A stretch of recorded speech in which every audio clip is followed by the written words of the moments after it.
And we should now be live, thank you. Thank you very much. Good evening, everyone. My name is Councillor Mike Todd-Jones. I'm the Chair of North Area Committee, and I'd like to welcome you all to this meeting on Monday, the 13th of November, 6:30 p.m. I'm going to mention a roll call of councillors in a minute, but I just want to mention I've got apologies already from Councillor Zivkovic, Councillor Gilderdale, County Councillor Ray, Councillor Baidu Talavaki, and I think apologies for lateness from Councillor Patrick Shield. Are there any other apologies? I'm not aware of any other apologies. So what I'll do is, Chair, I'm here. Oh, thank you, Patrick. Thank you. I got an email saying you might be late, so thanks oh very yes, much. sorry, that's true. I said to Sarah that was a possibility, but fortunately I'm not late. But thank you. No, great. Okay, in that case, I'll just roll call if you can say you're present. Everyone at the meeting. So city councillors and county council for that matter. Bird? Yes, Chair, I'm here. Yeah. Councillor Carling? I'm here, Chair. Yeah. Councillor Gorsup Wood? Here in the chamber. Thank you. Councillor Hussain? Yes, I am here. Councillor Shield? Yes, here. Thank you, sir. Councillor Smart? Yeah, present. Councillor Swift? Present, Chair. Myself, I'm present. Councillor Wade? Here, Chair. And county councillors Black? Hello, yes, I'm here. And Moschini? Hello, Chair. Right, thank you very much. So I've mentioned the apologies. I just want to advise that in terms of the committee manager that's present throughout the meeting, that's Sarah Steed. Any problems hearing me or any point during the meeting, do type in the chat if there are any issues, and I'm sure the committee manager will try and sort it out. Any technical issues. Can I remind everyone to, in terms of a bit of housekeeping, the committee is run virtually, so this isn't a decision-making meeting, but we discuss items and recommendations are taken forward. Copies of the agenda are found on the City Council's website under committee meetings, minute and agendas. The meeting is being broadcast live via the council's website, so all public speakers are reminded that by appearing and speaking in this meeting, you're giving your consent to being recorded. And the recording will also be available via the council's YouTube pages. So just quickly, the usual process in terms of the agenda items. We've got quite a heavy agenda. We're going to try and keep the main agenda items to 30 minutes, and there'll be a reminder in the chat about how we're doing. And in terms of the process, the relevant officers will give a brief introduction to their report, and then I prefer to take members of the public questions first if they're relevant to that specific item, and then committee members can also ask questions. As I say, please, if you can, type speak in the chat function if you wish to speak. I do appreciate sometimes that's disabled or not everyone can use the chat function. So if you do need to raise a hand, a virtual hand if possible, that will be helpful if you can't use the chat function. And I think that our committee manager will be checking whether there are any emails or public questions that have come in since the ones that have actually been submitted already in advance. If there is a need for a break, do indicate, and we can take a break for everyone's comfort. Okay, so we're going to move on to the welcome introduction, and we had apologies. Move on to agenda item 2, the declaration of interest.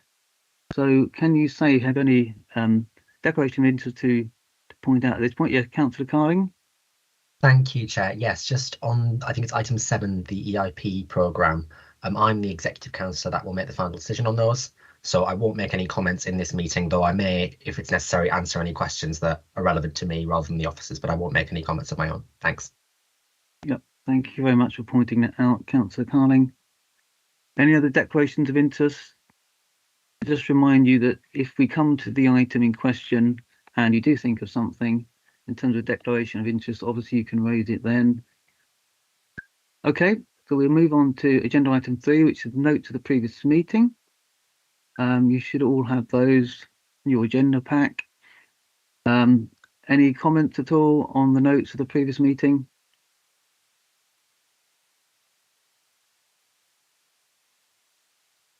No, everyone's happy. Yes. Okay, great. Okay, so we move on to agenda item 4, which is the open forum. As mentioned, we have had a number of questions in advance.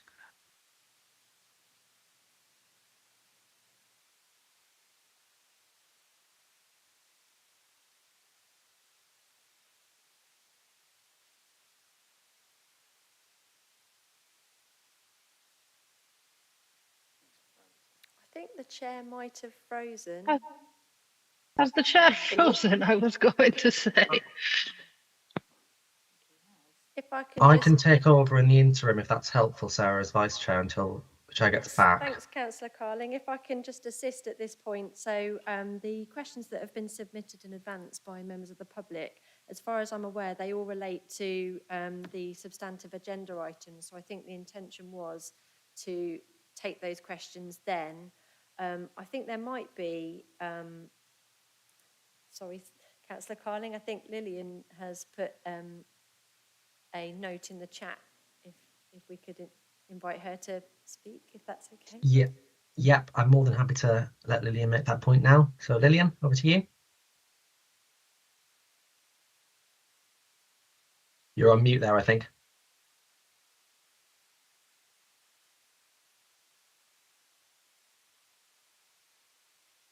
Still on mute, I'm afraid. Oh, there we go. Better. That's better, huh?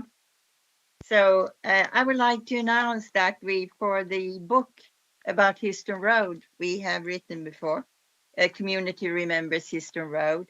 We have had applications for grants, and we have now decided on 2 organizations in our area to receive grants from our book fund. And that's the Meadows Children and Family Wing. They will receive £500, and the King's Hedges Family Support Project will receive £300 from the book fund. And we're very happy. We know our previous ones from Ekman Street and Richmond Road have been successful, so we will keep going. We still have more money to give. Thank you very much for that update, Lillian. Does anybody want to ask any questions about that? Not seeing any. Okay. So in which case, I think we can move on then to the presentation from Stagecoach. I'm not sure which of our guests are from Stagecoach this evening.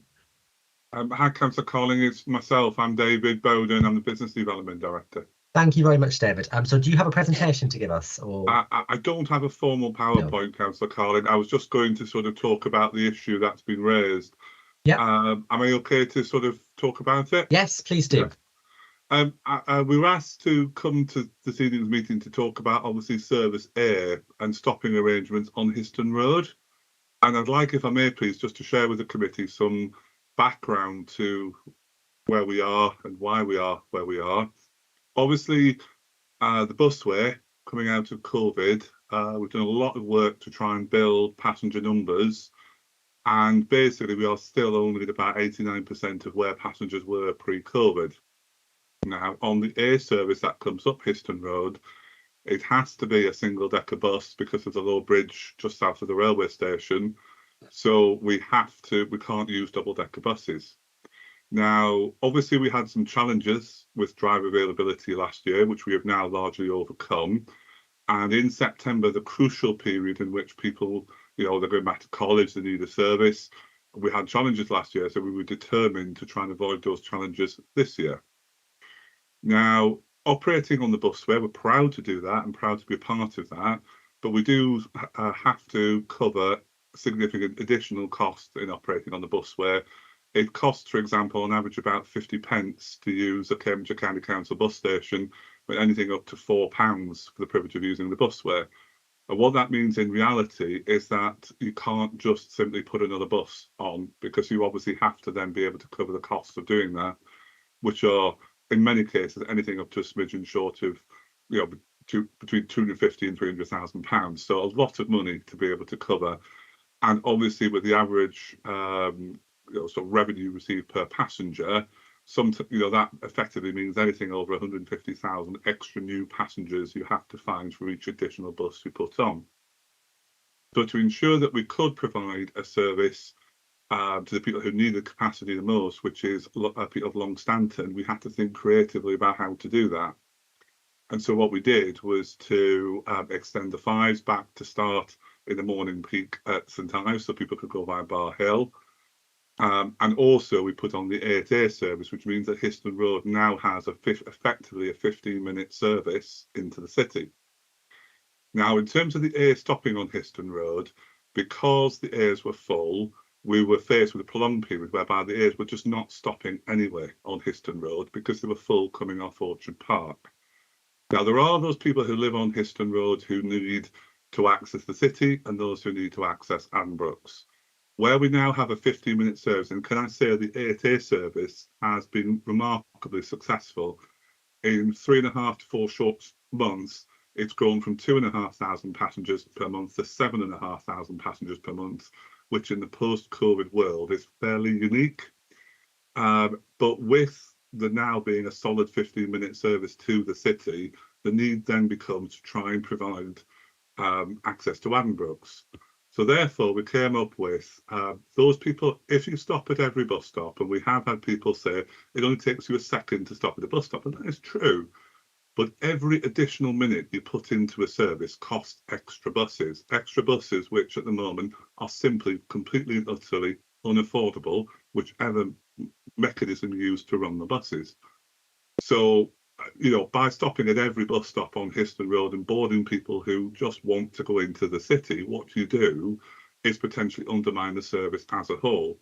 Whereas if you are offering a 15-minute service into the city, and if you restrict boarding on Histon Road to Akerman Street, you then give a chance of whatever potential seats that are coming off Orchard Park being available to those people who are travelling to Addenbrooks rather than the city. We then got asked the question, well, what about providing stops back in the opposite direction? Well, we did consider this in a lot of detail, but you end up in the unenviable position of, if you take people into the city, but then stop them having enough seats to get back out of the city from Addenbrooks, you don't really solve the problem that you're trying to solve in the first place. So, and if we also look to pre-COVID, the A never really traditionally stopped, as I understand it. It predates me. I only joined Stagecoach 2 years ago. Never stopped in Histon Road anyway. So in trying to establish one stop on Akerman Street, it was our attempt to try and find some capacity for people who want access to Addenbrooks.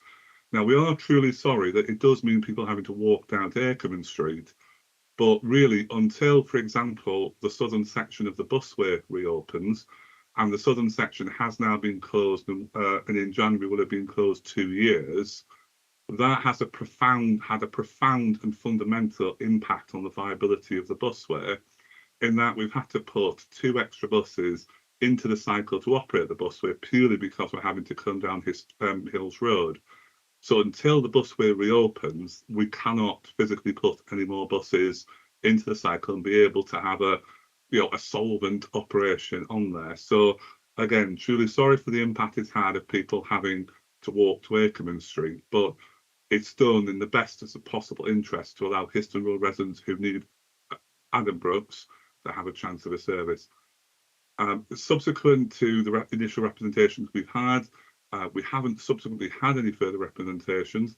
Is there a long-term solution? Well, we would dearly love the ability to take the 8A up to Addenbrooks, but unfortunately that needs about £200,000 to be able to do. And there is a section 106 tied to the Darwin Green development, and it would be a logical thing for a bus link between Orchard Park, Histon Road, Darwin Green and Addenbrooks, and we're more than happy to work with CCC officers in regards to potentially realising that and then solving the issue in terms of Addenbrooks. But in the interim, we're sorry, but we need to maintain the position of only one stop on at Akerman Street. And then, Councillor Carling, I'll take questions from the floor. Thank you very much, David. And just first of all to say, we really do appreciate you kind of coming in to explain this to us and for talking to us. And I'm sure we will have a discussion on this, but just to highlight that, we do appreciate it. So thank you very much for your time. I'm going to take the public questions first of all, if that's all right. I can see Councillor Todd Jones has rejoined. Yeah, So perhaps sorry. he may want to take over again from chairing. But if I can just go to Lillian, who I think is the first public speaker on this one. You mean I sent in a question and should I read it out now? If you'd like to, or one of us can read it out if you'd rather. No. Okay. So I do believe it seems like Mr. Bowden has had a copy of it before. Since the change of the route for the A-bus on September 3rd, 2023, the residents along Histon Road have been quite upset and unhappy with the situation, especially by Brownlow Road and Carisbrook Road bus stops. The residents are dependent on the A-bus for their visits to Addenbrooks daily or weekly, as well as the outbound route for their jobs in St. Ives. And when GCP planned and constructed the Histon Road project for walking, cycling and bus priority, it soon became evident that the bus was given priority with a new bus lane and floating bus stops or bus bypass bus stops, whatever you call them, in the northern part, which led to 2 narrow pavements of less than 1 meter and less than standard width for the cycle lanes. Instead, we were promised that the guided bus would stop at our bus stops along Histon Road for us to be able to reach the station in Addenbrooks in one go.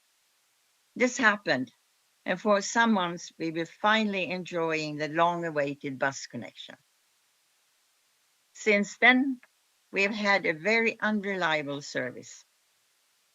So Stagecoach, you must realize what a shock it was to us to see the note that you suddenly posted on 3rd September 2023 that the buses will no longer stop for Akerman. So we had a very unreliable service at the only Histon Road bus stop by Akerman. The bus has been cancelled or it has been full and not stopping.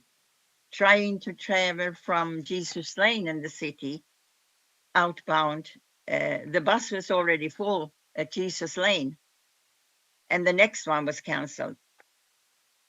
Often all 3 Stagecoach buses, the A-bus, 8 and 8A, arrive at the same time. And then there is a very long wait until the next opportunity. That is not what you say. You said 50-minute service. No, that doesn't work.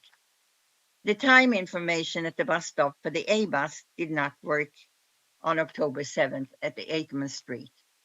I also have information that on Brownlow, they are now showing that the waiting time for the A-bus is 468 minutes, and for the 8A, it's 472 minutes to wait, so it needs to be corrected. Residents along Histon Road request the Stagecoach immediately reviews the route for the A-bus and reinstates the Brownlow Road and Carisbrook Road bus stops for the A-bus. Thank you. May I respond to those by saying again, we never take the decision to remove bus stops lightly. It's not something we do without deep consideration of all the issues, and I hear loud and clear, and I'm sorry for the inconvenience people are facing at the moment. I would highlight a couple of points. First of all, on reliability of services, there is a difference between punctuality and reliability. Reliability is something that we have under our control. It's providing the drivers and running the miles. We now consistently provide at least 98 to 99% of all of our services. What is currently cancelling services in the city is because we have faced an unprecedented amount of utilities and roadworks that appear on our route, sometimes with little or no notice. To give you a very good example, it was decided to be a wonderful idea to grant permits to allow UK Power Networks to dig up Hills Road at Homerton College, put the junction on 4-way lights, despite the fact that Power Networks, and that caused 2 weeks worth of disruption to the air service, despite the fact that the following week at Puddock and Wear there was a planned disruption there. So what these are doing is cumulatively making the buses extremely late in the city. So we are having to make cancellations sometimes because it's the only way to regulate the service and try and keep some services running to a semblance of time.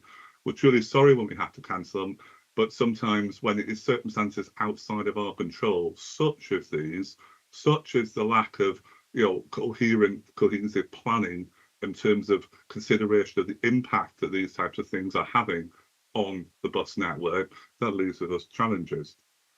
In terms of timings between the 8A and the Air, I hear loud and clear what was said there, but I'm sorry, given that the Air travels a much greater distance than the 8 and the 8A, it is physically impossible to coordinate and sync all three so that they are, with a gap between them. I know, because if I'm frank, we had looked to try and do that because we could hear and understand people wanting to do that. In terms of the screens with the real-time information, that is a county council asset. We simply provide the data to it. But thank you for bringing to my attention the fact that Brownlow Street is not working, and we can raise that with the relevant county council officers who are in charge of that.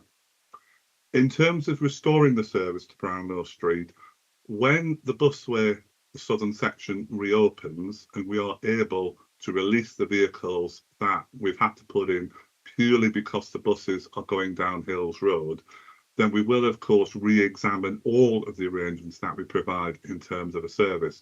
But I am sorry, until that happens, we are not in a position to be able to restore those bus services because purely and simply, we would then prevent others from being able to access the service up there. So I reiterate again, I am sorry for the inconvenience this causes. I'm sorry for the fact that we cannot hit the punctuality levels that we seek to deliver for our customers. I will highlight briefly another service, the one service at the moment, where we have that at the moment that has electric works in Cherry Hinton, digging up at Yarrow Road, and then so soon after impacts on Hills Road. So we really do, and we are grateful for the support that we have from members on this particular call, and our call to utility companies to please go a little bit above and beyond the bare minimum in terms of what they're currently doing to minimise disruption to bus services. And obviously, given that buses are a fundamental artery of the city, particularly the Airbus, is to try and do a little bit more to try and keep things reliable. I believe I covered all the points, but please come back to me if I missed one. Yes, I would like to come back because we have also noticed that the 8A bus always, I shouldn't say always, mostly run empty during the off-peak times. I can understand if it is full at the peak times, but as there are only 1 or 2 passengers in that bus, wouldn't it be more convenient that convert that into an A bus and let it go all the way to the Addenbrooks instead during off-peak and stop at the stops at Histon Road? We're only asking for 2 out of all the ones that you said. So 2 bus stops there. And it is possible because that is also what you call low bus or a 1-decker bus. Mm-hmm. It's no problem. In terms of the 8A service, again, I'd reiterate, that service has grown from 2,500 passengers per month to 7,500 passengers per month in 3.5 months. Again, as I stated earlier, if it's possible to access, I'd love to take the 8A up to Addenbrooks, but in the post-COVID world, where you're on 89% of passengers, it's impossible to simply put a bus on in the hope people use it and are able to cover your costs. So we do need assistance from that section 106. And in that scenario, we'll be more than happy to see the 8A go all the way through to Addenbrooks.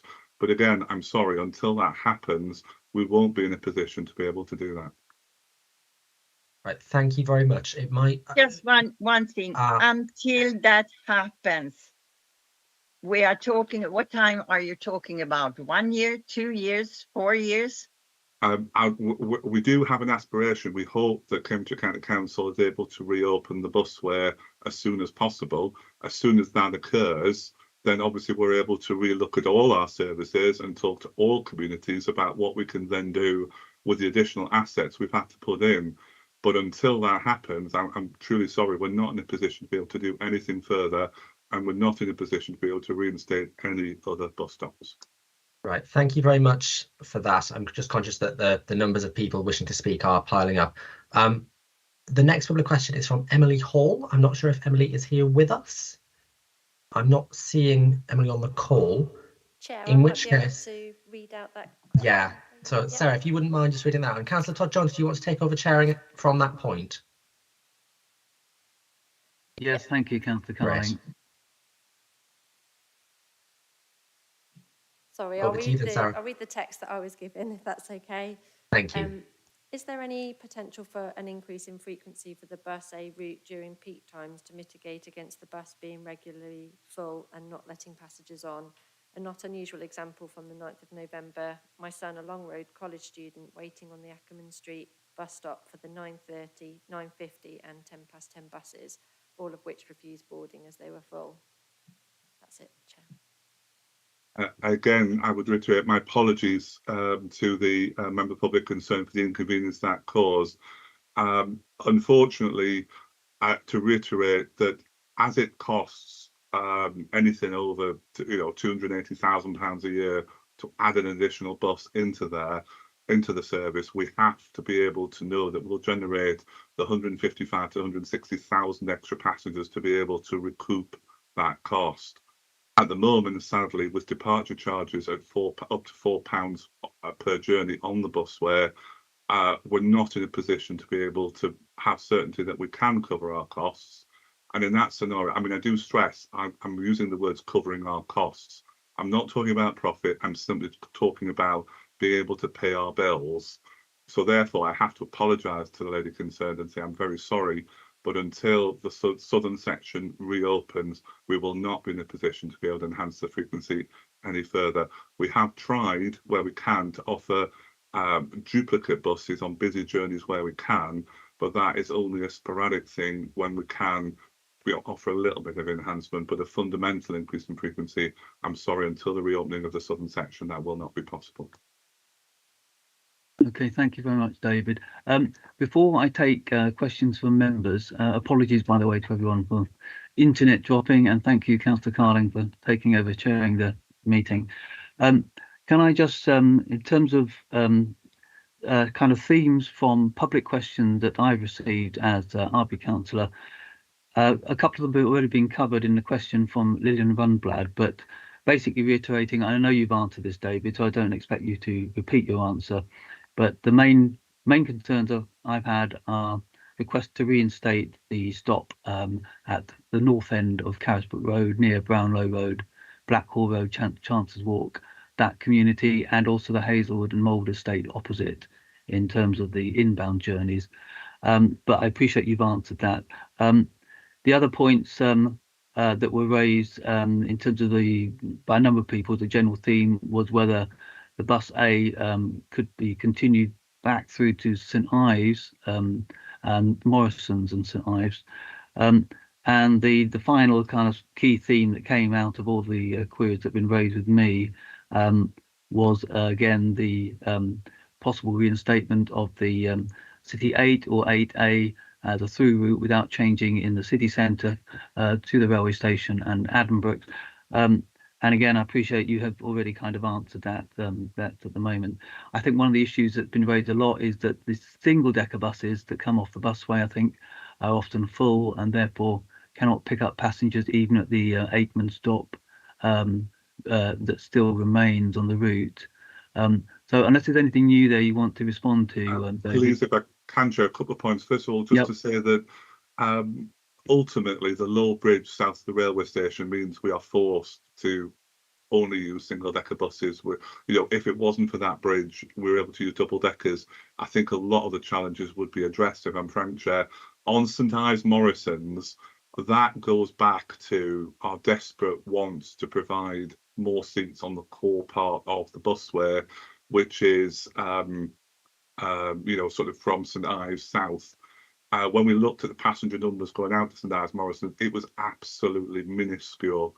and there is a very good alternative St Ives Town service, which is more than capable of providing that service. I do know I was hit with one point which said, weren't you paid to go out to St Ives Morrison's? I could not find any record of that. And actually, through a chance conversation with a developer on another scheme, he told me when it was first built, I believe about 10 years ago, there was an initial payment to us, but that stopped many, many, many years ago. So what we have to do, and I think one of the challenges in operating bus services is obviously we want to try and provide the best possible service we can for our customers, but we have to tailor the resources we have available to where the most possible people are travelling and try and offer as much capacity as we can. We can't, unfortunately, at the moment, you know, with those very high departure charges, offer as much capacity as we would like. I mean, to give you one parallel example, the Luton to Dunstable busway, smaller than our busway, that is totally free for access, and that does have more operators on it. So that, you know, in that scenario, it does make it difficult to make the case, you know, in terms of it. But we continue to re-examine this. We continue to look at this, and we love the sort of very clear vision that GCP and CPC have for bus, and we will work with them to do everything within our power to provide the best service we can. And, you know, we have had an awful lot of soul searching and heart-mending about this decision. So we don't like hurting or upsetting people. That's not what we're here for. But it's one of, you know, it's either we give the chance of some seats from Akerman Street to Addenbrooke's, or we simply continue with the status quo which started before then, of the buses just running up Histon Road full every single time with no possibility. So we are trying our best to do the best we possibly can. Okay, right. Thank you, David. Got a couple of questions from members. Councillor Wade and then Councillor Gorthop-Wood. Councillor Wade. Yes, thank you, Chair, and thank you, David, for your presentation. I've got a couple of questions that you may have to take away because they're from residents in Milton Road, asking about Bus B and its disappearance from Union Lane. So I understand you might not be able to answer this question tonight, but I wonder if you could take it away and perhaps get back to me so I can let residents know. And answer that, Councillor Wade. I can answer that one. In essence, Councillor Wade, with the B coming off Huntington, journey time is key in terms of getting people through there. Now, the B never, ever traditionally stopped on Milton Road. It just started doing that during COVID. Sorry, forgive me, everybody. Can I just grab a quick glass of water? 30 seconds.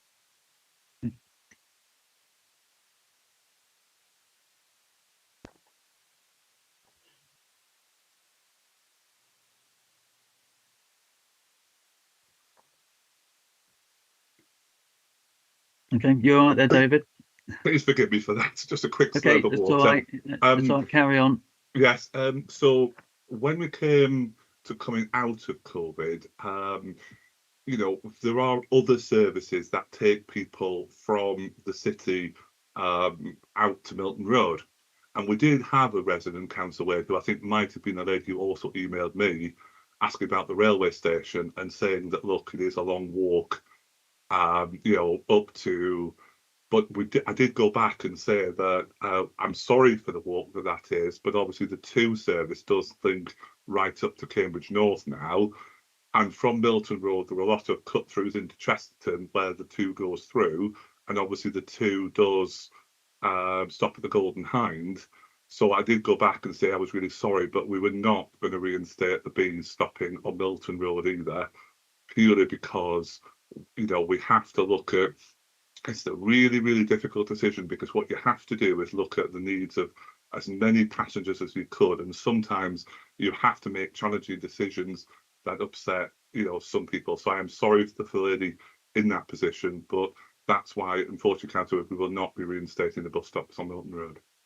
Thank you for that answer. Can I ask one more question? Yeah. Okay. Could I ask who from Stagecoach is liaising with Milestone about the buses and the bus stops that are either suspended or in operation on Milton Road as the works develop? Because we've done some very good work with DCP and the contractors which effectively are walking up and down the road. And we've had a lot of comments when we do that about as to which bus stops are functioning and which are not. So could you please tell me, David, who's actually dealing with liaison with Milestone, so we can let people know where to stand and wait for the buses that are running? Councillor Thank Wade, on Milton Road, it's 2 operations managers. It's either Danny Smith for the busway or Stu Wright, and it's just danny.smith at stagecoachbus.com and stu.wright at stagecoachbus.com. Can I say that, first of all, can I highlight that the project management on Milton Road is an example of best practice, because the GCP project manager on there has gone out of his way to try and coordinate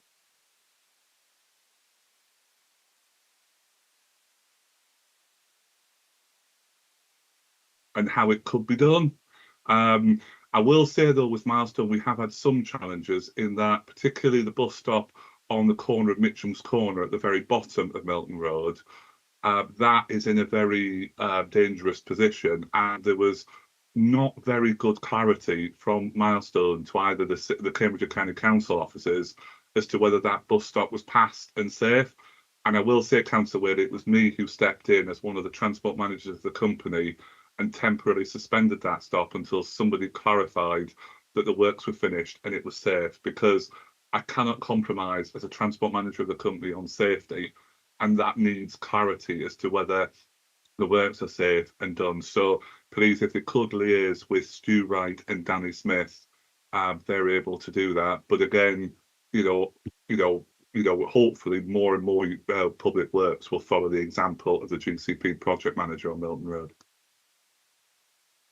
Okay, thanks very much, David. I've got Councillor Gorsuch-Wood and Councillor Shield with questions. Councillor Gorsuch-Wood.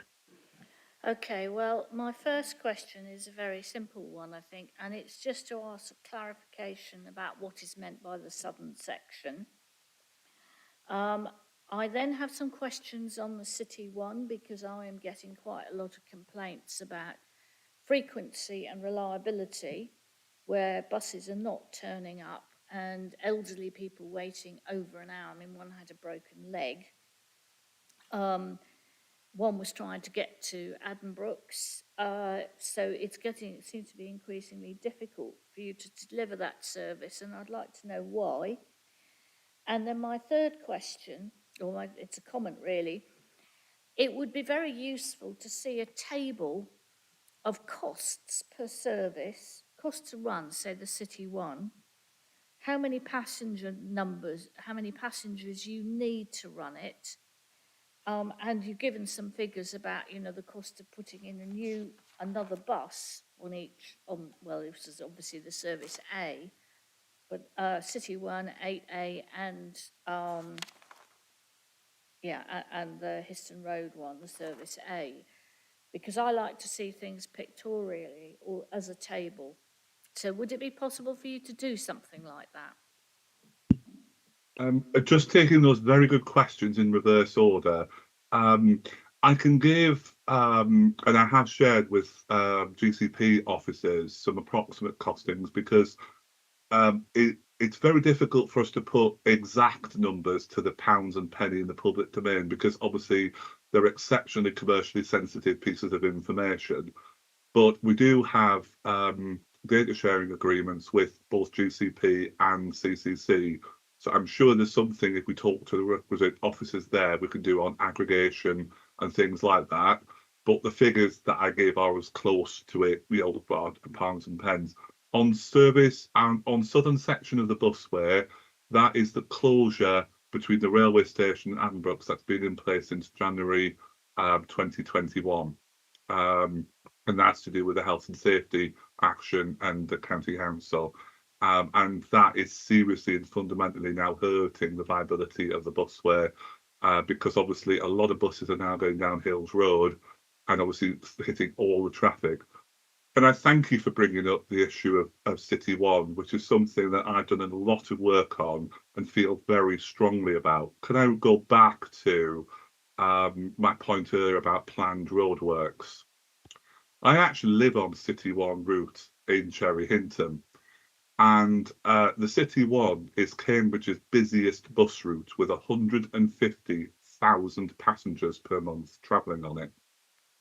Now, we have recently been forced, I would stress the word forced, not willingly, to cut the frequency on Service 1 from every 10 minutes to every 12 minutes, purely because a combination of congestion and unplanned road, and planned roadworks. Emergency roadworks, fair enough, but planned ones, not very well synced together, has meant that we have seriously struggled to get the buses through the city. In Cherry Hinton, the Springstead Village development for Bellway Homes has put traffic control on Cherry Hinton roundabout with a monotonous regularity. We then had the interesting situation of temporary traffic lights being put around the bus stops opposite the Nisa stop in Cherry Hinton, making it illegal for our drivers to stop at a bus stop, again with very little to no consultation with us. We then, I go back to my earlier point about power networks, despite at Puddingham Way by Adam Brooks, there being a known planned intervention in October half term, permits were granted to allow at Homerton College the power networks to dig up there, put it on four-way temporary traffic lights, and we rapidly had buses going from between 30 and 60 minutes late. I then had the interesting experience of being told by officials from the utility companies that it was only delaying the buses by 9 minutes, and our buses are delayed anywhere in the city, so what does 9 minutes matter? Well, it matters fundamentally to my customers who need a reliable service. And so we then had 2 weeks of Homerton College, we had a week of Puddingham Way impacting on the ones, and then we have Yarrow Road in Cherry Hinton being dug up. And then we have Springstead Village popping, temporary traffic on Cherry Hinton Road. So we have been talking to Cherry Hinton members and any other members who are prepared to support us on this to say, look, the utility companies say they are doing their legal obligations. That's fair enough, but when it's a key artery of the city, such as Cherry Hinton Road, Hills Road, there needs to be a little bit going above and beyond, and one being as fundamentally important as it is, just needs a little bit more care and attention, because on top of all of that, we've had the hell we're experiencing on Coldham's Lane roundabout by Sainsbury's, which is causing serious and fundamental problems for the two. And then we've got the joys of people being able to dig up on Coldham's Lane by the leisure park at David Lloyd. So what you end up with is on consecutive streets, utter gridlock, which obviously then impacts fundamentally on the bus service. So I am truly and desperately sorry for the problems customers are facing at the moment. And I really do hope something can change soon, because it is a bad state of affairs when we have to cut a frequency of a bus service purely because of the continued impact of roadworks. Now, we get that there has to be development in the city, truly do, but it would be lovely to see the customers be able to get some light at the end of the tunnel and just be able to offer some stability. So I'm sorry, Chair, that was a long answer, but you could probably tell it's something I feel very passionately about. Absolutely, David. Can I suggest, because we do have a big agenda tonight, that we take the 3 questions that have been indicated by Councillor Shield, Councillor Bird and Councillor Swift together, and then if you're able to sort of succinctly wrap up an answer to all 3 questions, that would be really helpful, David, and then we'll probably have to bring the discussion to an end. So if you could each answer a question as briefly as possible, Councillor Shield, then Councillor Bird and Councillor Swift, that would be really helpful. Thanks. Councillor Shield. Thank you, Chair. Thank you for joining us, David. Really appreciate it.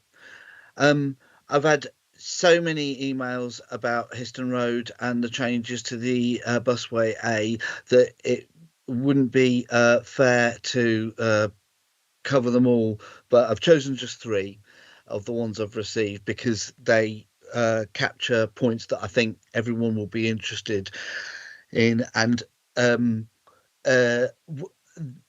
it's partly by way of an appeal, but also I think some definite clear questions emerge, but also some helpful suggestions as well. So from Gil, I have many people finding the changes to the A bus to only stop at Aikman Street most disappointing. Many people rely on this to get to Addenbrooke's for appointments, visiting staff. Been using this service, visiting my mother for over the past few weeks. To use the 8th and then change to another bus would be so time consuming. Surely there could be another stop arranged for those needing to get to Addenbrooke's. Live in Chancellor's Walk, many houses and flats in this area needing this service. Hope you can take this forward. Okay, that's Gil. Then Maggie, writing because concerned about the proposed cut, the A route means a considerable walk for people who may not be mobile. Carisbrooke Road stop particularly serves everyone on the McManus estate. I should declare an interest. I do live on the McManus. She also mentions that no longer stopping on Brownlow. The stops on both sides of road at Carisbrooke were reconfigured. Recent improvements to Histon Road, and these changes go ahead will only be used for the number 8 bus, which only takes us into town, not to the station or to Addenbrooke's. It's now only half hourly. When I moved in here in 91, bus came every 10 minutes. I'm still mobile enough to walk to Aikman Street in order to catch the A, but there are plenty of older and less mobile people who would find that difficult. And they are the ones who are most likely to need to go to Addenbrooke's. At a time when we're being encouraged to stop using our cars and use buses instead, restricting the service now available and not a helpful thing to be doing. And then thirdly and finally, that's from Maggie, from Simon. And Simon's email is very interesting because it does contain some suggestions which haven't yet been touched on tonight. And he's very I think he's very measured and moderate in what he says. Specifically, expressed my deep concern over proposed service change. The busway A route is a matter of great importance to me and other communities. Specifically, the recently announced plan by Stagecoach to eliminate 5 of the 6 current stops along Histon Road and to retain only 1 at Aikman Street. I am a frequent commuter who relies on busway A service to travel between my home off Brownlow Road to St Ives for work, though I sometimes drive instead along the A14. Currently, the convenience of being able to board at Brownlow Junction on Histon Road, a short walk of 2 minutes from my house, is vital for justifying taking the bus over driving. NB Brownlow Road stop is named as stop 2 Hazelwood Close on Stagecoach's document. I'm seeking to reduce my carbon footprint by taking the bus, and this route change would make public transport a much less feasible option.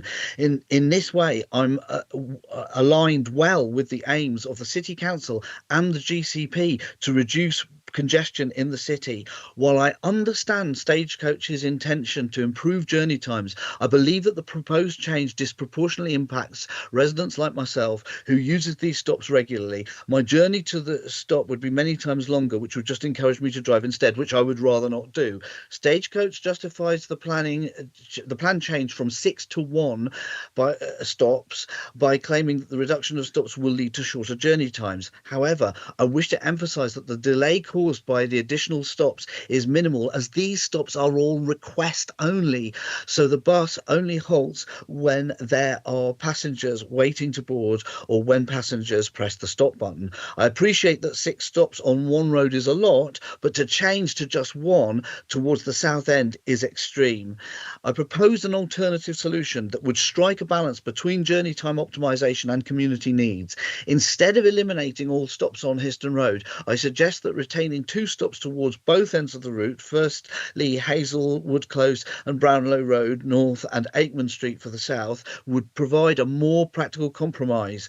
This would ensure that local residents who rely on this bus service for their daily commute are not inconvenienced by the sudden reduction in accessibility. And then finally, he just says it's important to highlight the proposed change represents a fundamental alteration to the route that has been announced with relatively short notice. It was the start of September now, but when I got this, such a significant shift in service provision requires careful consideration and consultation with the affected community members before being implemented. limited.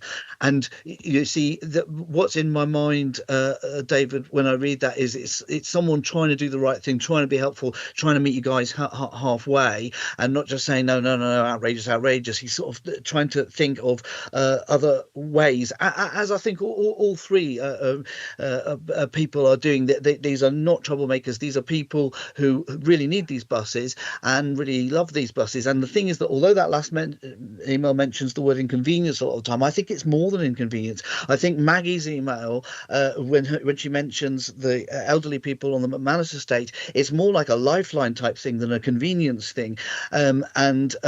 Also, Gil makes this point in his email about visiting his mother. It is really, really important services that we really value. And I suppose the two things that I'd like to bring out, if I'd to extract, because I realise we're under time pressure, two things I'd take out from that last message from Simon: the reduction from 6 to 1 being so drastic. That's the first thing I'd bring forward. And the second thing I'd like to bring forward is, what about his observation that in many cases these are request only stops, so the buses only pull over if there's someone to get.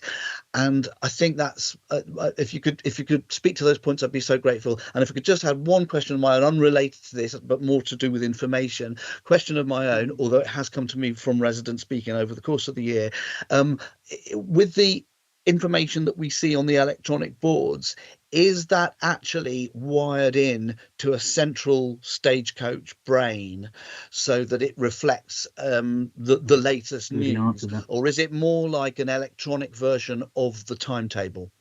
Thank you. And I say, I don't know how much that you can retain, David, a lot of questions in there, but can we just, if you can be really brief, please, Councillor Bird and Councillor Swift, with your questions, and then we'll have to try and wrap it up. Councillor Bird. Okay, thank you. Thank you, David.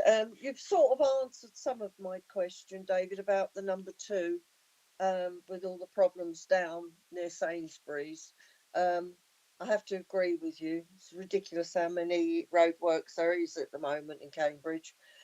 I'm just wondering, because we used to have it where one went to Addenbrooke's and the following bus that followed along would go to Sainsbury's, then on to Addenbrooke's.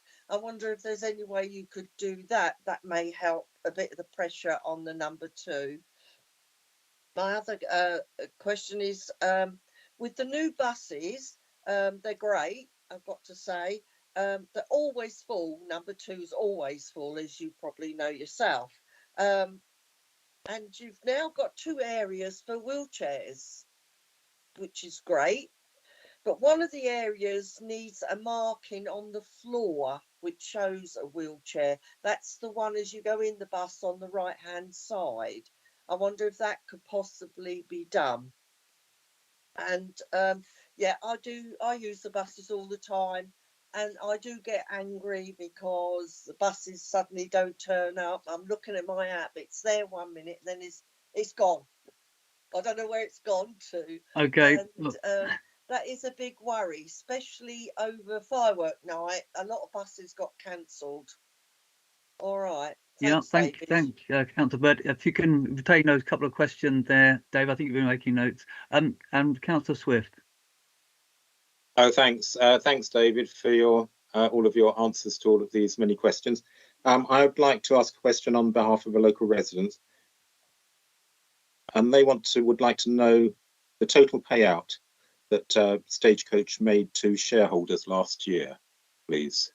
Thank you. Okay, there we go then. That's a nice quick question. Thank you, Richard. David, I hope you made a note of all those. If you could be succinct and wrap up your answers to those questions, that'd be great. I'll start with reverse order, Councillor Swift. Councillor Swift, I don't have that information to hand, but what I would say is I go to a lot of meetings where people love to read out Stagecoach Group's profitability.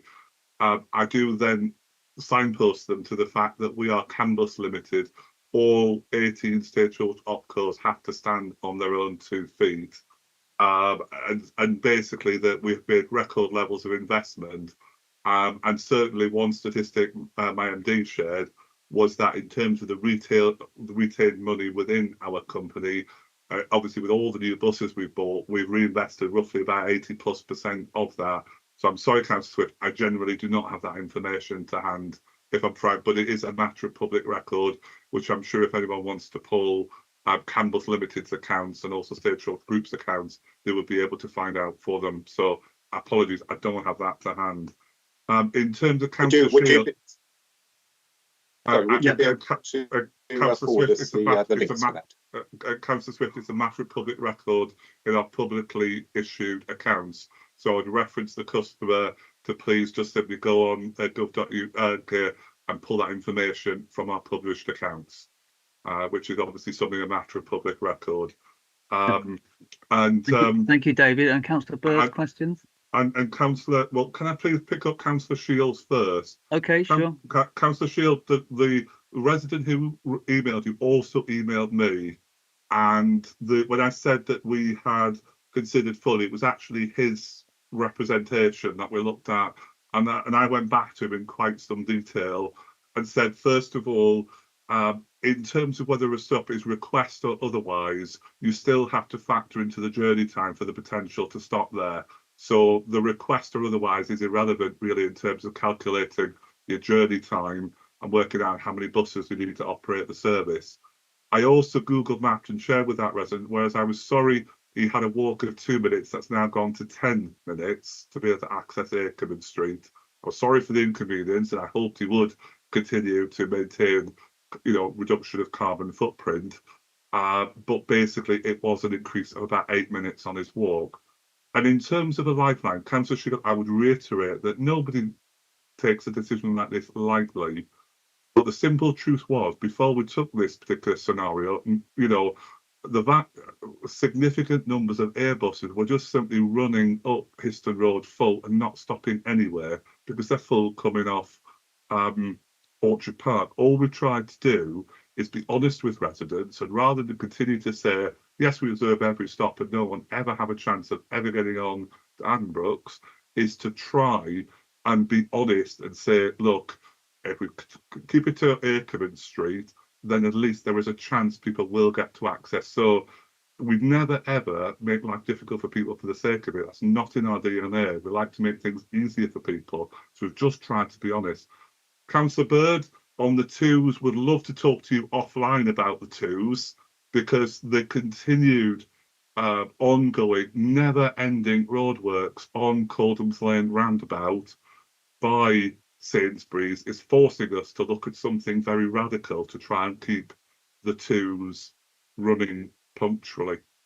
Because especially considering, Councillor Bird, we are told that works might now extend all the way through to June of next year, and the traffic queues that it causes and the gross unreliability. In fact, a significant proportion of the unreliability we feel is coming off that roundabout.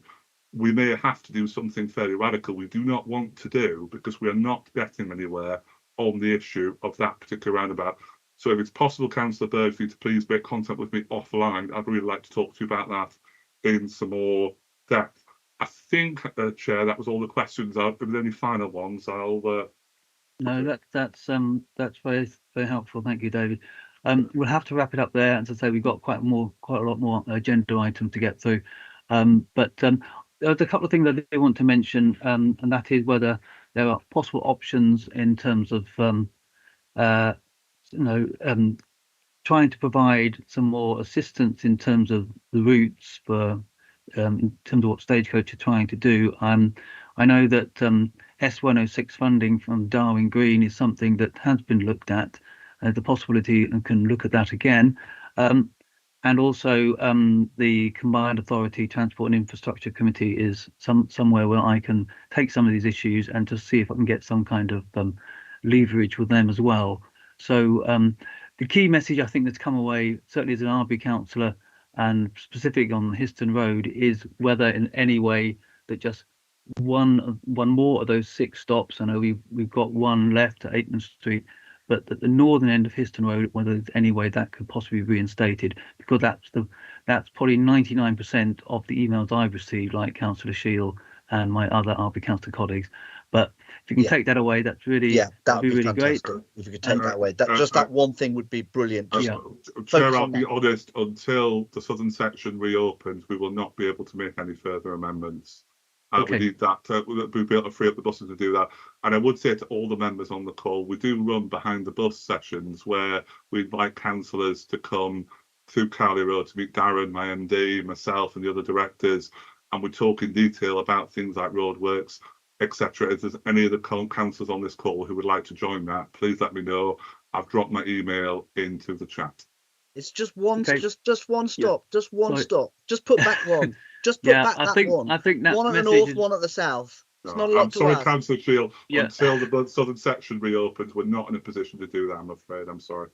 Thanks for coming, Okay. though. No problem. Yeah. No problem. Yeah, well, thank you, David. Thanks very No much for your problem. time and Thank answering you. a lot of questions, and that's No much problem. appreciated. Okay. No problem. Good to Yeah. talk. Thank you. Yeah. Thank Take you care. very much. Cheers out. Cheers, everybody. Cheers. Bye. Okay. Bye for now. Okay. Thank you, everyone. Well, thank you for your questions.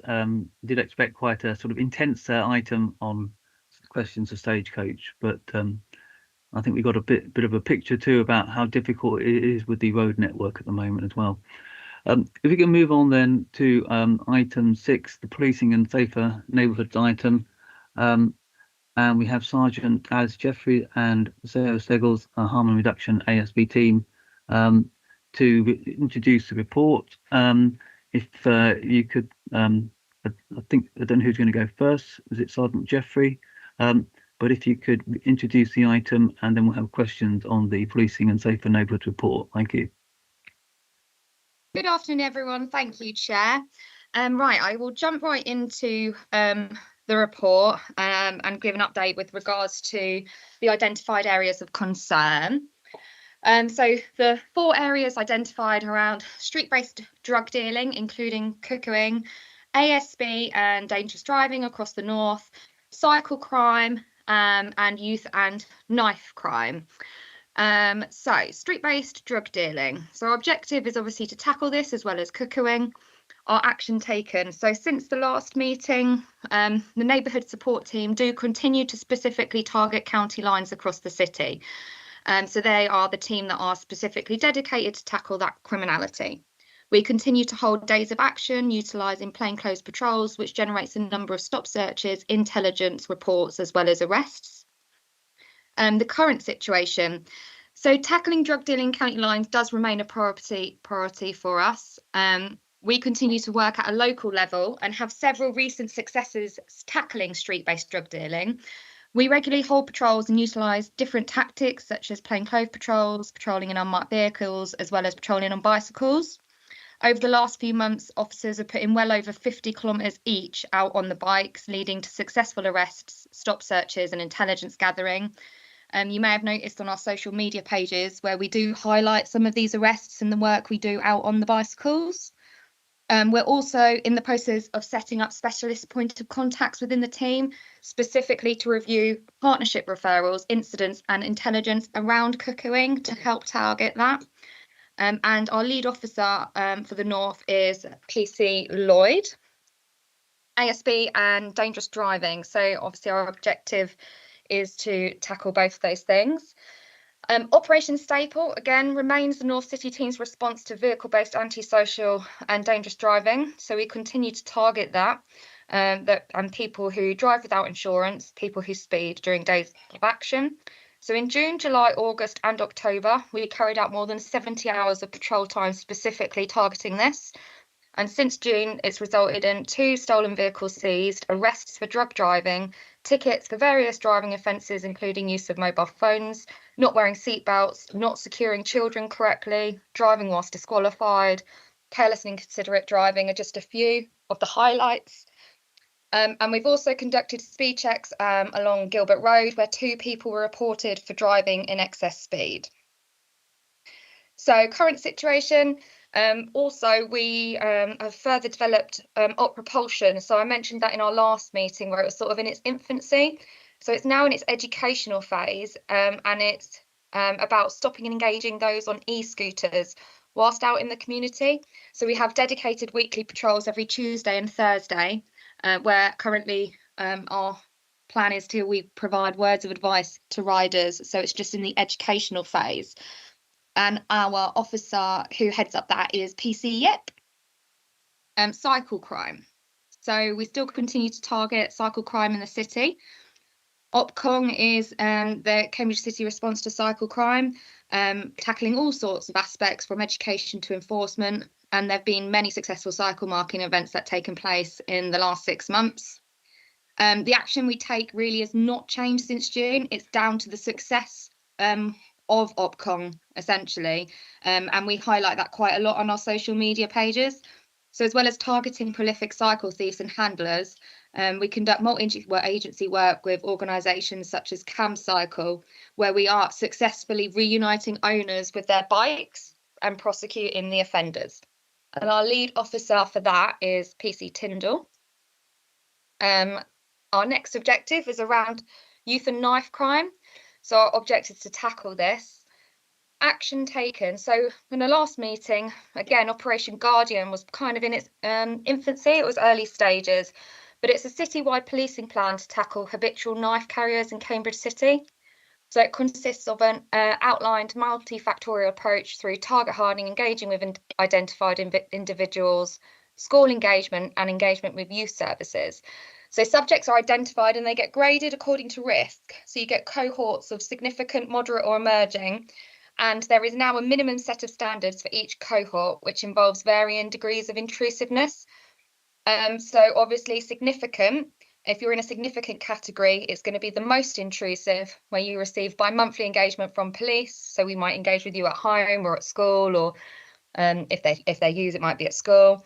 So LinkedIn, we do work with partner agencies such as the Youth Offender Service, all with the goal of trying to discourage subjects from carrying knives. The current situation, so it's now a force-wide initiative, and we're now starting to see positive results with the multi-agency approach we're taking. So in the north, we have specifically seen success in working with a young person to reduce their risk from significant to no longer scoring and like leaving our cohort. So it's very much a long-term problem solving and engagement that we do with agencies and individuals to try and reduce the risk to themselves and others. There isn't a specific dedicated officer who oversees the whole project because each individual gets an officer dedicated to them. So it's quite a big project. It's quite a lot of engagement and work that we do. And so each person gets very much a dedicated officer.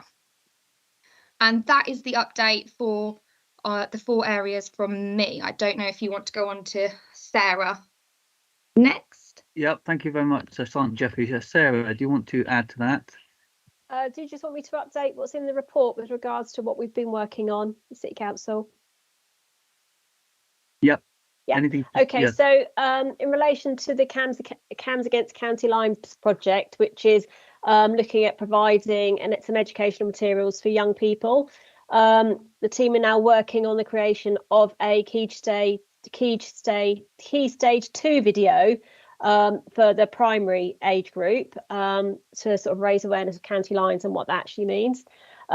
We also coordinate the multi-agency peer group and places meeting, which meets monthly to discuss areas in local communities where there are concerns about young people in relation to antisocial behaviour and criminal exploitation, such as county lines. The purpose of the meeting is for agencies to share information and agree actions that safeguard the young people, whilst reducing the impact their behaviours have on the community. So this multi-agency approach allows for a contextual safeguarding approach to be adopted and the exploration of alternative activities that young individuals could positively engage with. The ASB team are also currently working with partner agencies in relation to a number of cases in the north of the city involving adults at risk of cuckooing or criminal exploitation. In cuckooing cases, we often have more than one victim, the vulnerable person being exploited and the residents suffering due to the ASB. The person living within the cuckooed property is usually vulnerable under a great deal of duress and unable to manage or control what is happening to them. So similarly, those living closest to the cuckooed address may be severely impacted by the disturbances. So in these particular cases, we are working with partners to ensure both the victims are safeguarded, the perpetrators are identified or deterred from visiting the area, And just as importantly, the residents affected have a point of contact, so they know who to contact if they've got concerns about what's going on or if they're disturbed by the behaviour. We have also installed redeployable CCTV in areas where that might be necessary to capture information. We are currently leading on problem-solving work in a number of ASB hotspot areas, and our community problem-solving coordinator will facilitate stakeholder meetings to develop a coordinated approach to respond to community concerns. The work focuses on building trusted relationships with professionals, community groups and residents to ensure a community-led approach is taken when resolving place-based ASB. Current areas of work include Carlton Way, where there have been reports of drug and alcohol-related ASB, verbal abuse and intimidation, littering, rough sleeping, etc. And by working in partnership with partner agencies and stakeholders, we've been able to put measures in place to improve the safety and reduce the risk of crime in that area.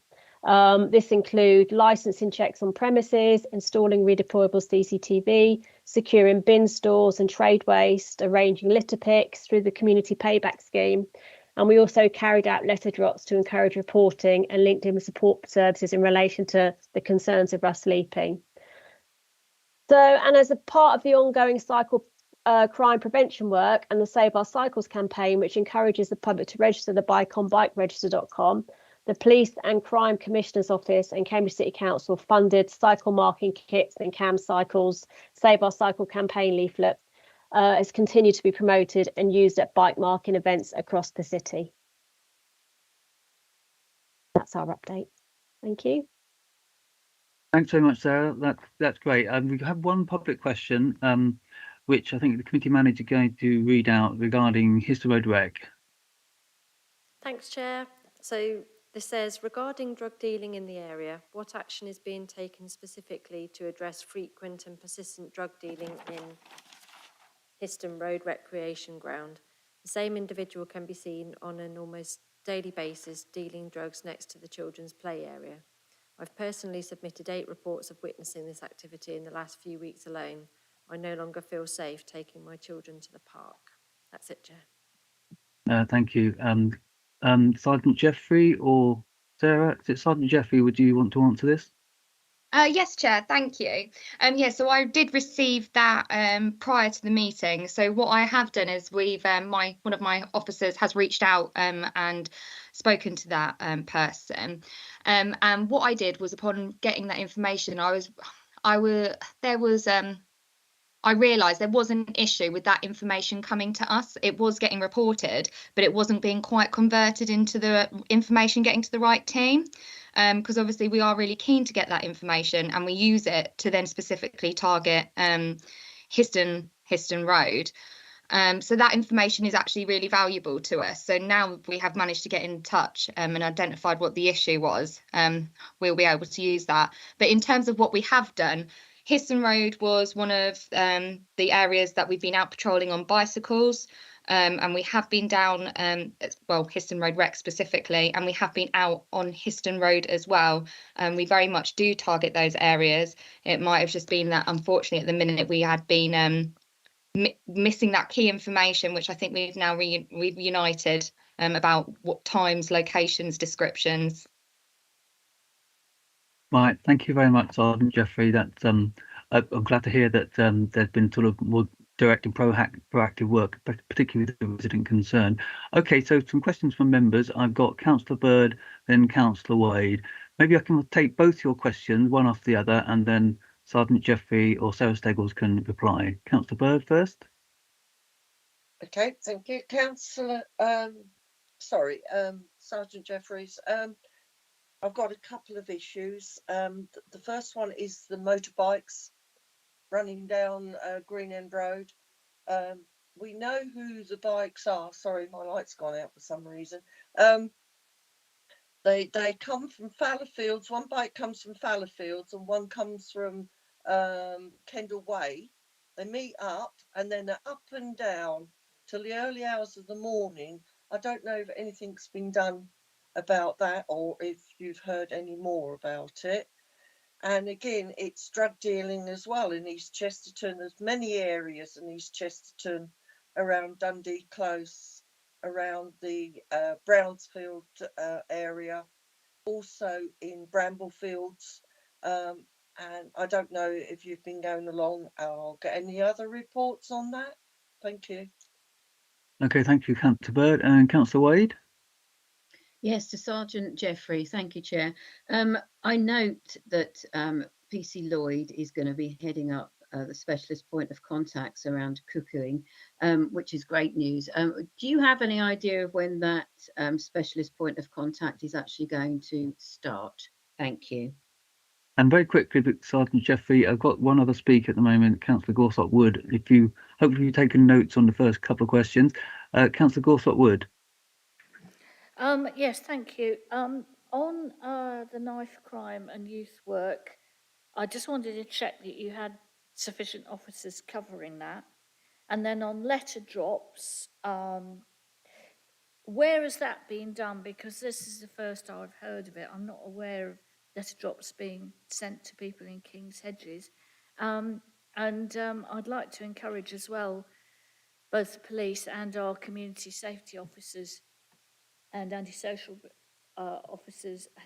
behaviour officers to attend the hubs. I've certainly found it useful. I know the work on the Key Stage 2 and the video with schools, primary schools and drug use, and I just think it's really useful if you attend the hubs through the winter to sort of spread the messages of what you're doing. And also I think often residents don't understand who and how they should contact on different issues. Thank you. All right, thank you for those questions. Hopefully, Sergeant Jeffrey, you took some notes. Are you able to reply to those questions, please? Yes, of course, Chair, and feel free if I've forgotten any, just please let me know. So first one about motorbikes down Green End Road. Yes, it is something we are aware of.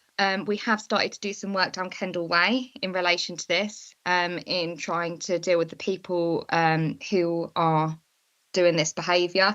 That is very much in its infancy. It is ongoing. Fallowfields was more of a surprise to me, but if there's anyone who can report it with number plates, in order for us to be able to trace the registered owners, that would be really useful. And obviously Fallowfields is somewhere for me to definitely look at as well, but Kendall Way is something we're aware of. The next question was around drug dealing in East Chesterton. Again, it is an area that we do go to. We did have a successful arrest over down Water Lane Fen Roadway with regards to a drug dealer recently. So it is an area we patrol, we target, and we are out in. The next question was around our cuckooing Spocks. So there's some specific training being given to our Spock on the 8th and 9th of December. And the idea is that they'll work in partnership, receive referrals and be able to review the referral, identify signs of cuckooing, and then share that with the appropriate team so that we might be able to do a visit, raise it with the council. So that's looking at being developed at the beginning of December with the training going in.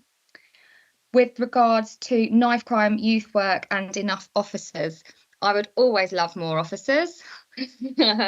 That's a given. Yes, we do. So I'd say our cohort for the north, so our specific wards, we regularly have 4 people who make up our cohort. They're not all significant. They range across significant, moderate and emerging, but we're looking at around 4 is our usual workload specifically that we work with.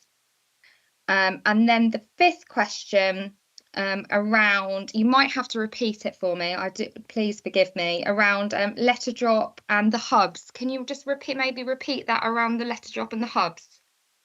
Apologies about that, because there was actually two questions, and I've kind of muddled up the two things.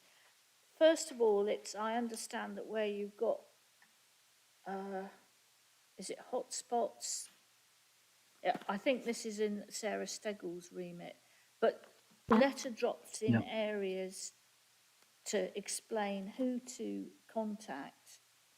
I wondered where you'd done the letter drops, and it actually relates to, we have the same problem with small motorcycles making a lot of noise and being driven in a not a suitable way. I mean, could it cover things like that as to who to contact? And I did want to mention this, and I'm afraid I will take the opportunity of doing this. Councillor Smart and I met with Albury Community Centre, and they too seem to be sort of somewhat confused and somewhat upset that they'd had issues with criminal damage and in fact a sexual assault, and who they should be contacting about this. So I just want to raise that. And when I said about the hubs, yeah, I think the hubs are a very good way of expanding understanding across the community about who does what and who to contact. Thank you. Yeah, Sarah, do you want to come back on that specific point? Yes, sure. So with regards to letter drops, we wouldn't cover a whole area. We focus our letter drops where there's hotspots, where we've had complaints. So for example, in Carlton Way, we had some reports of ASB and we wanted to particularly pick up on those issues. So we focused a letter drop around there. If we blanket too wide an area, we'll get all sorts of stuff coming in and we won't be able to focus our work in the area we're trying to deal with. So we tend to focus on those areas where we're getting the reports and see what comes back to us. So for example, if we only get one complaint, we might do a letter drop and see if it is a major issue or if it is just a one-off incident. So as far as doing letter drops in King's Hedges, I couldn't tell you where they've been done because it will very much be on a case-by-case basis. So Carlton Way would have been an area that would have had a letter drop, and if we've had complaints about other particular streets, that's where we would focus our letter drop. Does that make sense? Yep, that's very helpful. Thanks. Yeah. And with regards to the hubs, we're sort of more than happy to attend things like that. We will do street surgeries and walkabouts to try and engage with residents. We will do sort of ASB events and encourage residents to come out. But if there's particular hubs where people are going and it would be somewhere for us to go and that would be useful for people to sort of talk to us, we're more than happy to do that. I'm not sure what hubs you're referring to, though. Are these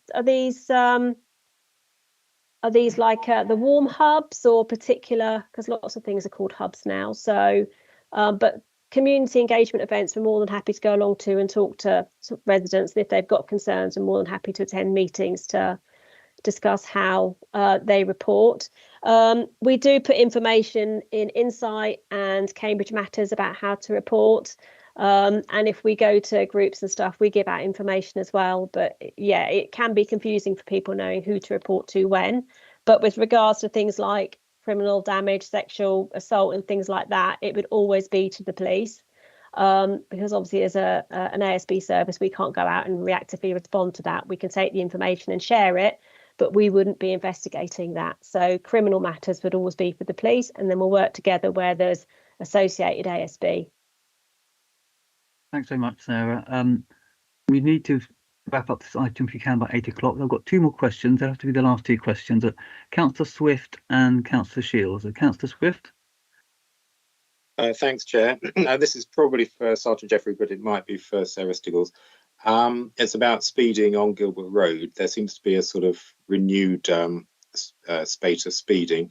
Outside my house, a couple of cars have crashed into trees, and if there was any member of the public or cyclists, they'd have definitely been killed. It's just if there's an update on the recent accidents in my stretch of Gilbert Road, and whether it's possible to get speed cameras installed. I know this has been going on for many years.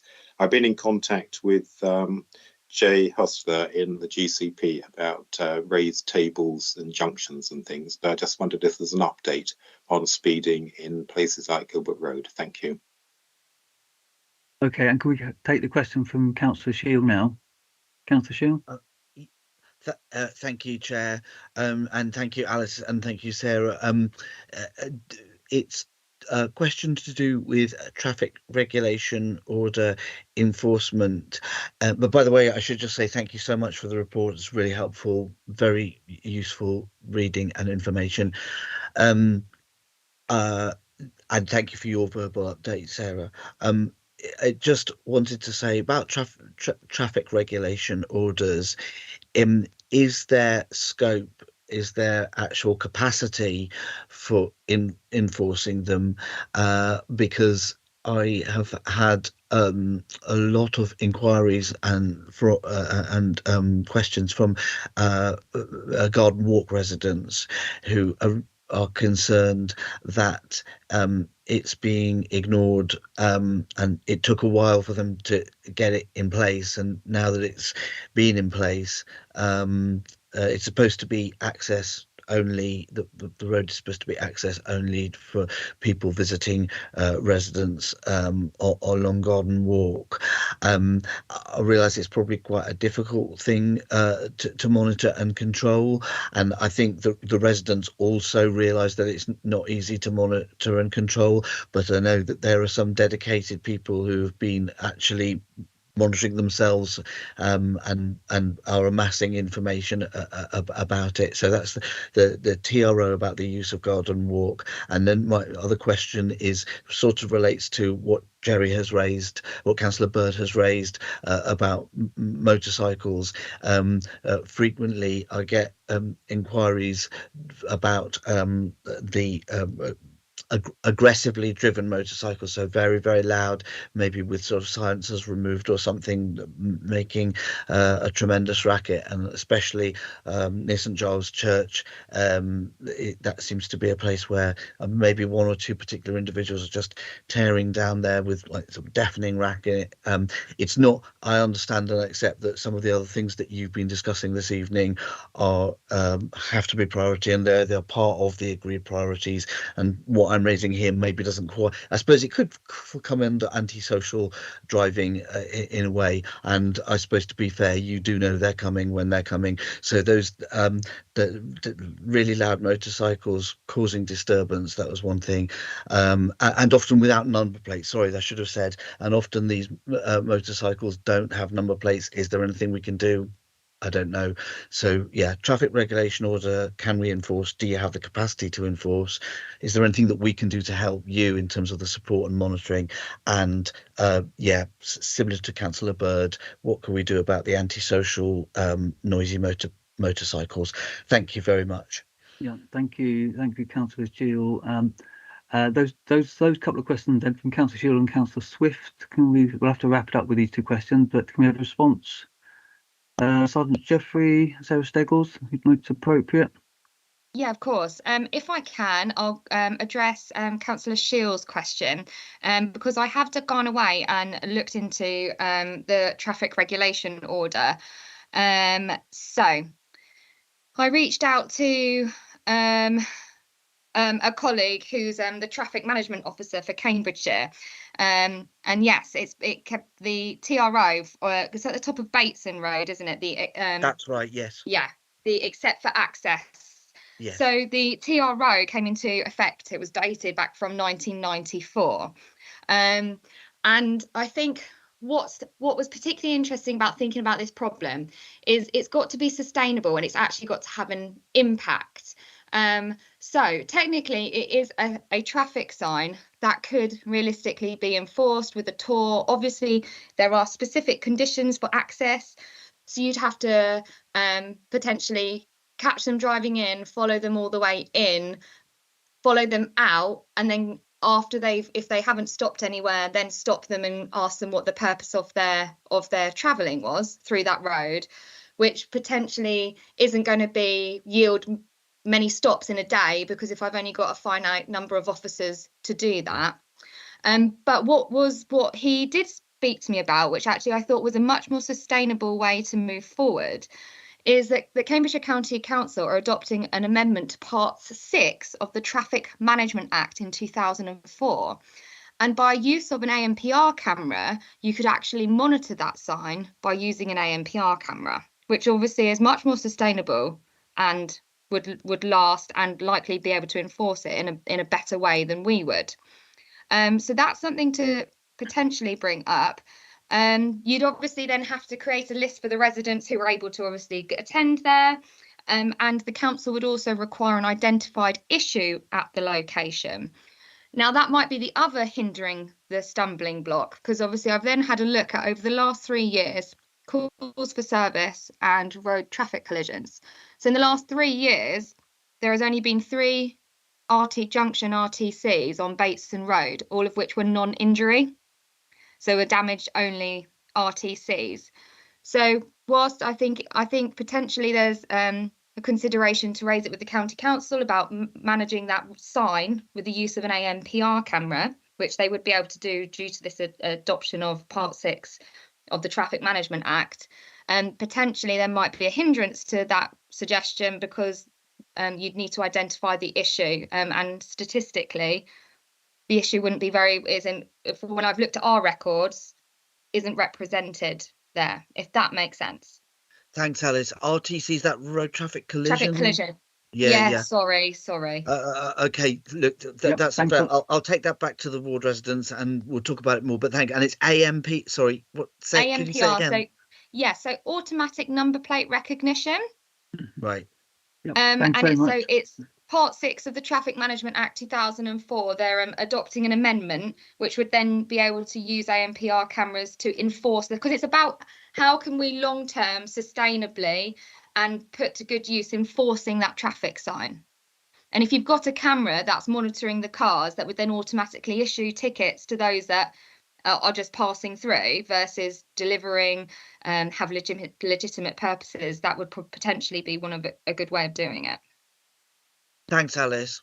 Yeah. No, thanks not a very problem. much, Sergeant Jeffrey. Have we answered the other question? Was it Councillor Swift? I haven't. It was about Gilbert Road speeding. I don't have a specific update with regards to the collisions that Councillor Swift mentioned, without being able to look it up and have a look, unfortunately. Yeah, if you could get back to Councillor Swift directly, that would be really helpful when you have the information. Thanks very much. No problem. Okay, thanks very much indeed. We'll have to wrap it up there. Can I just mention my personal thanks to Sarah Steggles for the work on Carlton Way Shops and Carlton Terrace, because we've done a little bit of work together on this, so I really appreciate the issues have been tackled around there. So thanks, Sarah. Just to quickly mention that I think all the questions are covered. I think for the current ongoing areas of concern, street-based drug dealing, including cookering, ASB and dangerous driving across the north of the city, cycle crime, youth and knife crime. So I think we're happy to continue those local areas of concern. But thanks very much for all your questions. Okay, thank you, Sarah, and thank you, Sergeant Jeffrey. No problem. Can we move on? Yeah, thanks very bye. much. Can we move on to item 7 and welcome James Ogle, Project Officer, and John Richards, Public Realm and Project Delivery Team Leader, for the next item, which is on the Environment Improvement Programme. Would you like to introduce the report? I don't know who wants to go first. Is that James? Yeah. Okay, James. Hi, everyone. I'll try and keep this introduction quite short, so to leave a bit more time to discuss the potential North Area EIP programme for 2014-15. Firstly, there has been one mistake within the report under 3.11, where it didn't name the correct area, and also within that section, especially the electronic version, it had an old link from last year's report, which should have been replaced, signposting people to the Environmental Improvement webpage on Cambridge City Council to get updates on how the current projects are progressing. Okay, as most of you know, EIP has been running, or Environmental Improvement Programme has been running for a number of years, since around 2004. And during this time, it's been subject to numerous reviews. The reviews have just kind of ensured that the programme continues to meet kind of council priorities and for other improvements as well. You want it if I bring everything in here? A bit of a nightmare trying to do it in there anyway. I should have got it there. Councillor Todd Jones, I think you need to mute yourself. Okay. There's now 2 forms of EIP funding, local area and strategic. Tonight we'll obviously be concentrating on the local area funding for North. You're probably aware we ran an EIP funding programme last year after a few years pause where we all had other things I suppose to concentrate on. This year we ran an application process which started on 28th of June and closed on the 17th of August. There's also, after that closure, there was a opportunity for the public to select any ideas put forward and like or comment on them. This ran until the end of September the 28th. In the report, the committee is asked to do three things. One is note the funding for the area, which is available, which is 27,184. To consider the new EIP ideas and projects submitted against the EIP funding availability and the eligibility criteria.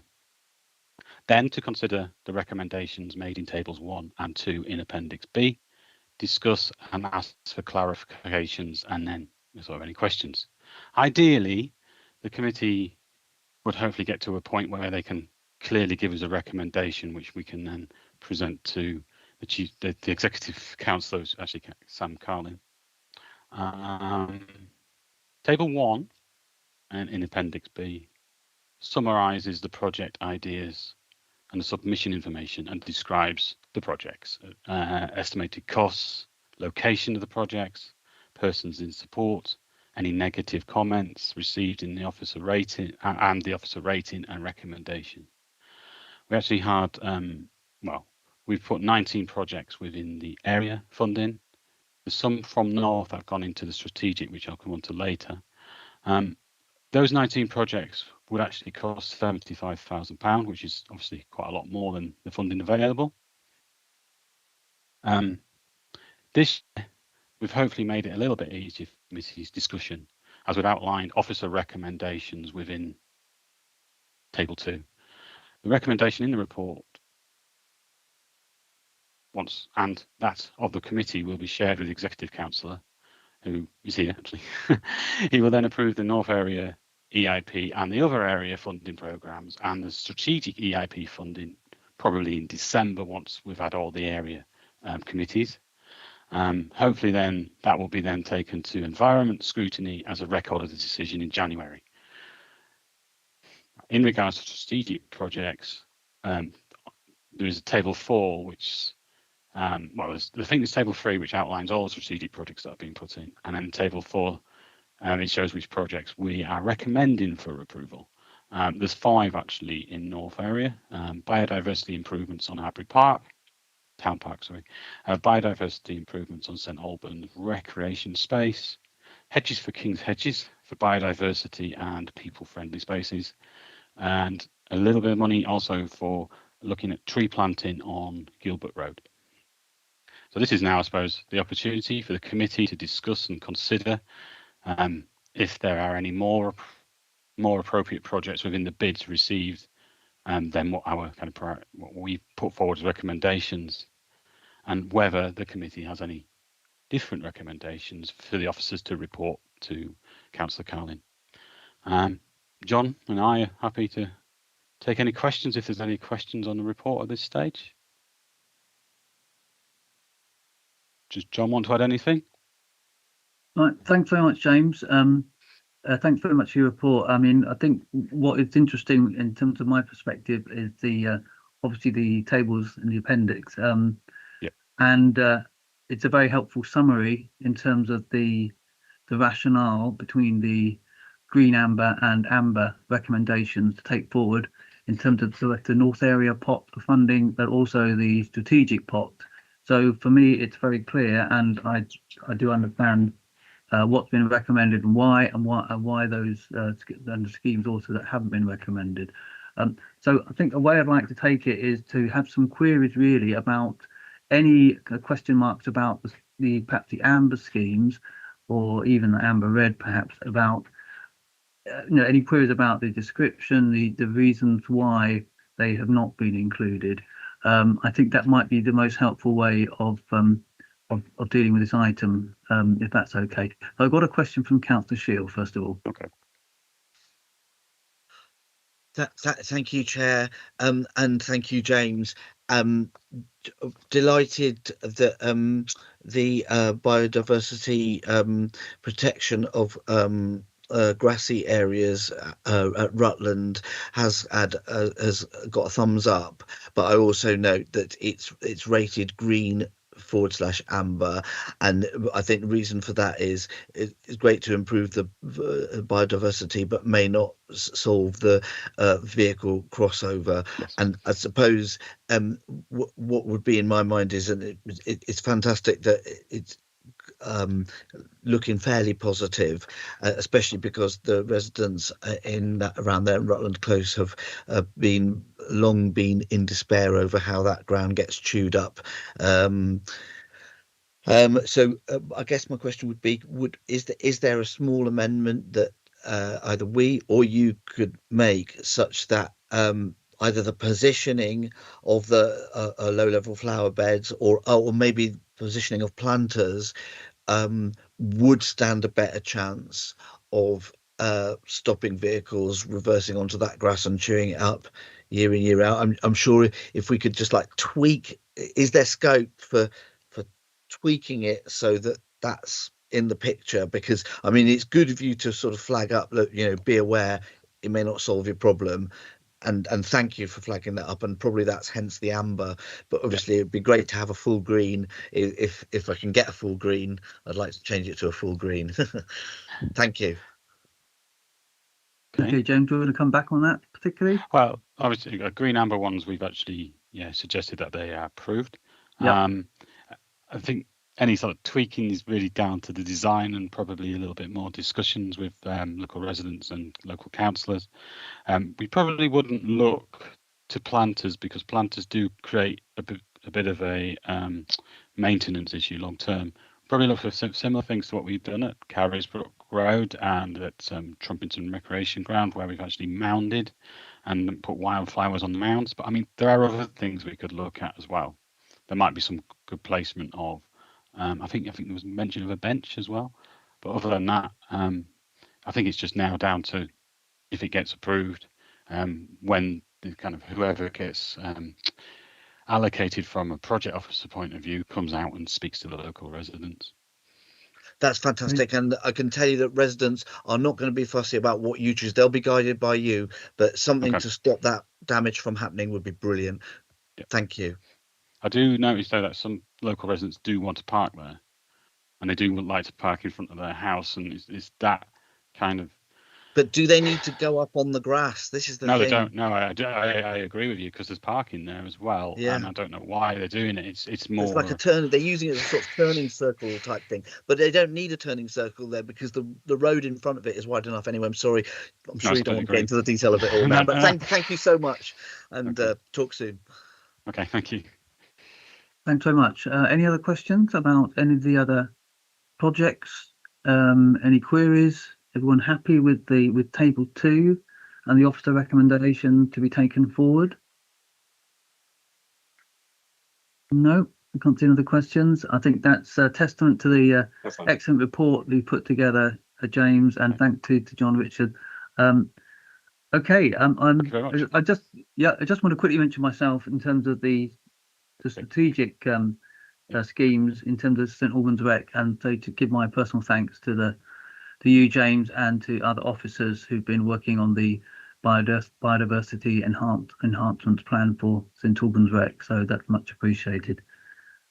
Okay, well, if there are no other questions, one more question. Councillor Swift. So I'd just like to thank James for all the work he's done with the EIP work, the excellent communication with all of the councillors. Thanks very much. It's much appreciated. Okay, thank you. Great, excellent. All right. Okay. Well, thanks. A great report. The fact that you haven't got very many questions about it, I think, is just shows how good the report is and how comprehensive and well thought out it is in terms of recommendations. And I think we really appreciate how much funding and investment there is going to the north of the city through the Environment Improvement Programme. So thanks very much again, James. Okay. Thank you, James. Yeah, thanks, James. Thanks. Okay. So you move on to the next item. So let's get to my agenda. Okay, so we've got item 8, the Greater Cambridge Partnership update on the Milton Road project. Welcoming. Hello, yes.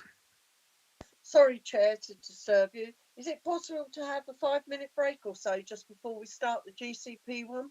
Yeah, sure. We'll have a quick 5-minute break. Absolutely. Thanks for the request.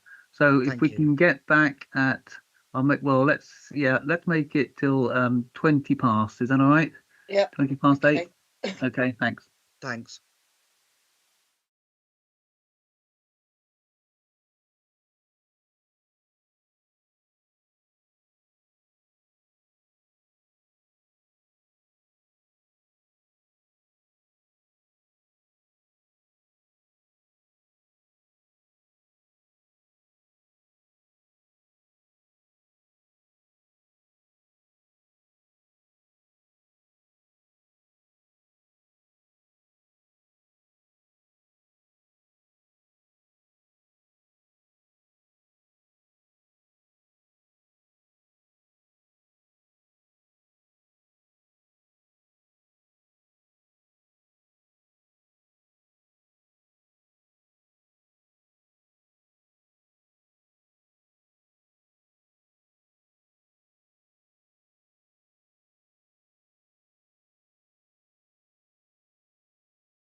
So, yeah, we're live now, Chair. Thank you.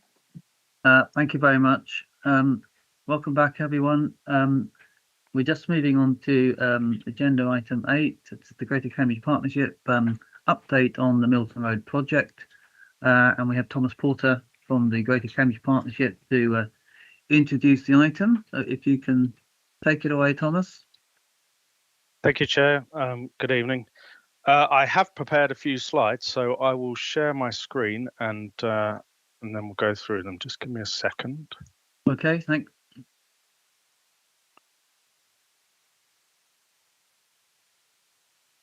Okay, hopefully you should see that in a second. Yeah, I can see that. Hope everyone else can see that in the meeting. Okay. Okay, good. Right.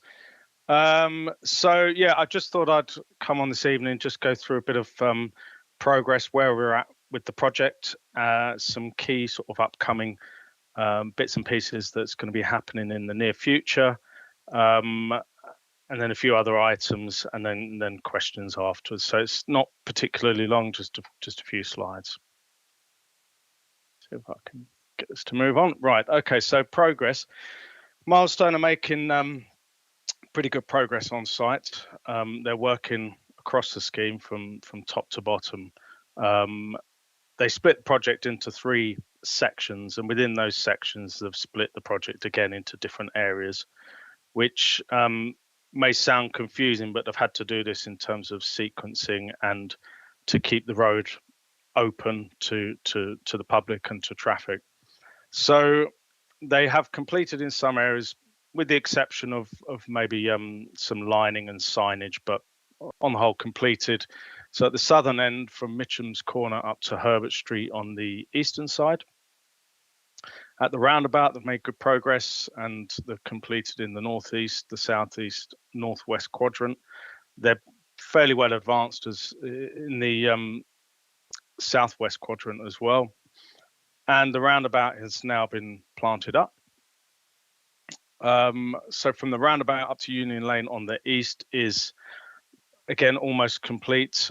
There's a small section just north of the roundabout on the eastern side where we had to wait a small amount of time for Openreach to remove one of their boxes before we could complete that area. So that small section isn't quite complete, but we're pretty much there. And then heading north, Fraser Road to Ramsden Square on the east, which was one of the first areas to be complete. And then at the King's Hedges Junction, the northwest quadrant is basically complete as well. Areas which Milestone are currently working and works in progress. So the southern end again at Mitcham's Corner to Gilbert Road on the western side. The roundabout in the southwest quadrant, as I just mentioned before, and they're going to continue then south. Arby Road to Ramsden Square, so it's quite a long section here, and it's sort of at varying stages of completion. Some areas are almost there with a few bits and pieces, but I still think there's some traffic management on, so we're not quite totally complete. And then some areas nearer to Arby Road have only really just commenced in that section. The slight sort of how to say, the difference in completion of those 2 areas was largely driven by the Cadent Gasworks, which have been complete. There was another section that we've managed to de-scope as well, which is excellent news for the project. Continuing north, then the King's Hedges southeast quadrant is in progress. That's making good progress as well. And then the northern bit, so from sort of Ramsden Square up to the busway, it's pretty much where the speed camera is to the north. They're working in that area as well. And there's a few other bits and pieces, but I didn't want to list everything down in here. And then I just thought I'd give a total of the amount of trees. I thought it's good thing to point out that so far we've planted 91 trees. That's almost half of the amount we're going to plant in total. So that's going fairly well as well. So I put a few pictures in just to show some various bits and pieces. So northeast quadrant at King's Hedges, so that's sort of looking south. So that's basically how it looks at the moment. This is right at the bottom end at Mitcham's Corner on the western side. So we've recently done the asphalting over the past week or so.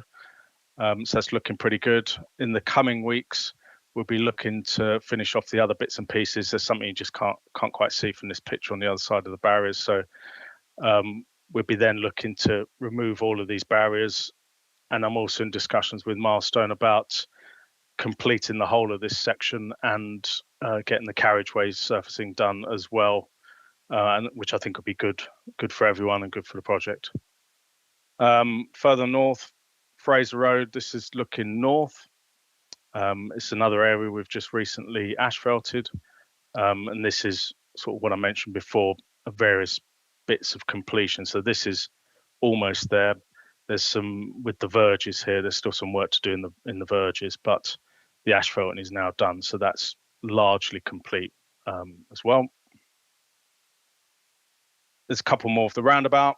So this is the northwest quadrant, and that's looking towards Highworth Avenue, and the roundabout itself with the planting complete. So then some key upcoming bits. So works outside the Arbury Road shops. This is particularly tricky area for us and for Milestone to coordinate.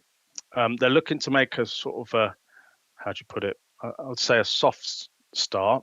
At the southern end, they're looking to start from where the roundabout is, only up to where the substation is. From next week, they're looking to commence that. And then in the new year, they're going to carry on further north in front of the shops. Milestone are looking at starting they're going to look at doing this in two halves, starting with the southern half up to the cafe, and then the second half afterwards. As I mentioned before, completion of the works in total from Mitcham's Corner to Herbert Street. So yeah, it includes carriageway resurfacing, also looking at doing all of the lining, signing, everything so that we are completely finished and removed from that section. We will also, as we're approaching completion of the project, we will look to the most advanced sections. We will look to complete these in total in sections, if that makes sense, so that we're then off completely of those areas. Some areas will be finishing slightly later than others. That's why we're looking at sort of sequencing it in sections. Works to the island at the roundabout. So this is quite a tricky bit for us and for Milestone, because there's an island to build on each of the arms. The one on Highworth Avenue is already complete, but the other three arms still need to be done. And it's tricky because that's quite a busy roundabout, and they're going to need to put traffic management on to be able to do that. It's most likely going to be four-way lights, but I know Milestone is still talking to the traffic management company about how they do that. We're looking at starting that in January, so that's sort of where we're at, and then there'll be communications going out about the works and how we do it. For those, we're looking at doing them in the daytime, which I think is on the whole better. It could be more disruptive from a traffic point of view, but then less disruptive from a resident's point of view. And we're trying to sort of balance both of those out and being able to complete the works, I suppose. And the other point I've made on here was at the King's Hedges junction. So once we complete on the southeast, we'll then look to switch over onto the southwest. It shouldn't be too disruptive. We're still under the sort of temporary lights up there. There's still a bit to do in the southeast where the co-op is and just around to the side of the co-op, and that will need to be done first. They'll be working on that, and then we'll move over to the southwest. And I've just put on the end here, works are still on track. Still looking at completion next late summer, autumn I've put here. And then I've just got one other slide, which is a few additional items I thought of that could be interesting or talking points for the meeting tonight. So cycle parking, we will be installing 6 number down at the Mitchens End outside the shops. Milestone are planning to do that soon, and I spoke to them today. They said it'd be before Christmas, so I think that's good news. Up by the Arbury Road shops at the moment in the design, there's about 16 number. Well, there is 16 number. I'm talking to a designer about increasing that number to fit as many as we can, basically, outside the shops areas. And if I'm open, if there's any shops that want any on their sort of land in front of the shops, then we can look at installing some extra ones as well. Parking restriction signs at Mitcham's Corner. I know this has been a particular issue with parking at the southern end. The signs are on order and they'll be installed as soon as we get them to site. Again, I spoke to Jake today. Well, I shouldn't name names, but I spoke to Milestone today, and he thinks within the next week or two he will have them, and we'll get them up straight away. Footpath widths. This has been discussed over the months and in the news, etc. It's really put on here to say that we will be sorting those widths out. We are having to sort of program the work in and around the rest of our works, and we can't work on both sides of the road at the same time due to the traffic management and the space. So we're having to sort of coordinate things. So we will get these bits sorted out as soon as possible, but it might not be immediately because may have to wait until we've finished another bit before we can get in there. The lighting, I know, has been an issue for some of the residents. So we have put new lighting throughout on Milton Road. The new lighting is LED. It's a white, bright light compared to the old ones, and we're following the County Council specification for that. Where there are some issues in terms of the amount of light that's affecting residents, well, firstly, to point out, the lighting is now dimmed. So when we first put them up, it was 100% the whole time, whereas now the dimming regime has been put into place, and then after that we can put shields, etc., to try and minimise the impact on residents. Bus stops, I know, was mentioned right at the beginning of the meeting, but we have an employee from Milestone that is managing this now for us on site. I know there was particular issues about temporary bus stops and where the buses were stopping and where they weren't, and etc. So I'm hoping with someone from Milestone that's sort of taken control of this now that things have improved. But yeah, clearly the plan for us is to get the permanent bus stops up and running. 1 or 2 have been a couple of issues with Stagecoach, which the chap from Stagecoach earlier mentioned. And we'll be looking at providing whatever's required to be able to open up the permanent bus stops.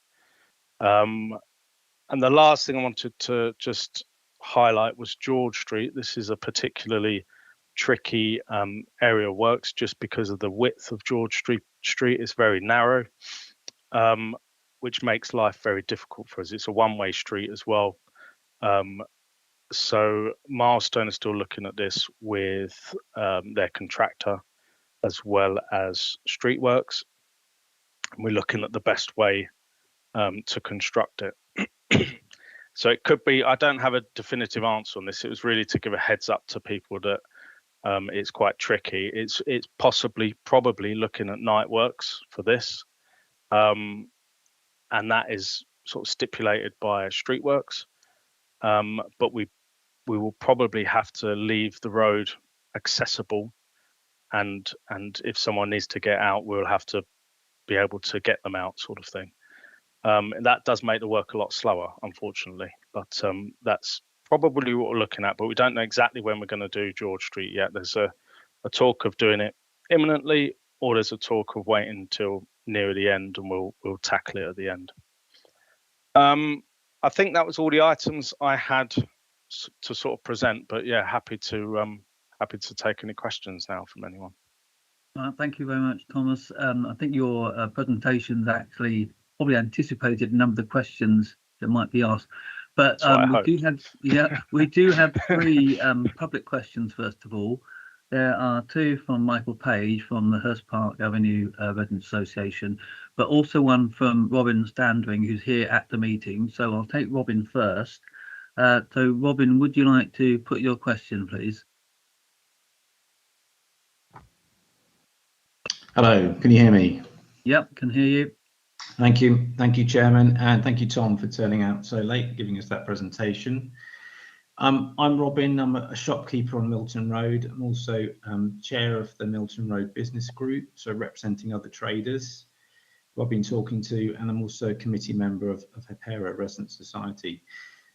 My question is specifically about the lack of compensation that is available for traders who we judge have been severely impacted by the GCP Milton Road scheme. Specifically, this relates to overrunning on the original intended construction schedule. This has led to substantial losses for a number of traders on Milton Road, and with all traders, but especially those traders at the Mitcham's Corner end, which Tom's already mentioned, in the vicinity of 36 Milton Road, so that parade of shops at that other end. At the time of speaking, some businesses have been suffering these losses since July 22. That's 15 months and counting.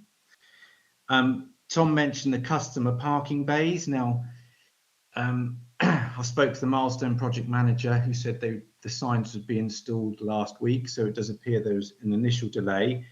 But these bays are still not being reinstated for shops for parking, 15 months on from the start of works, which is severely hampering customers stopping. What's happening is the 30-minute bays have been suspended, so all the parking there is from commuters who should be using the bus, but they're parking there all day, so customers still can't stop. If customers can't stop, they won't stop. And so what we're judging is that losses have been a minimum of 20% for most traders. Some businesses have closed and changed hands. The once thriving Podhorn Grocer's shop is now facing closure. They provided me with some confidential figures, but they actually said they're happy for me to go public. They've spoken to the accountant today. So they've been losing £1,400 a week.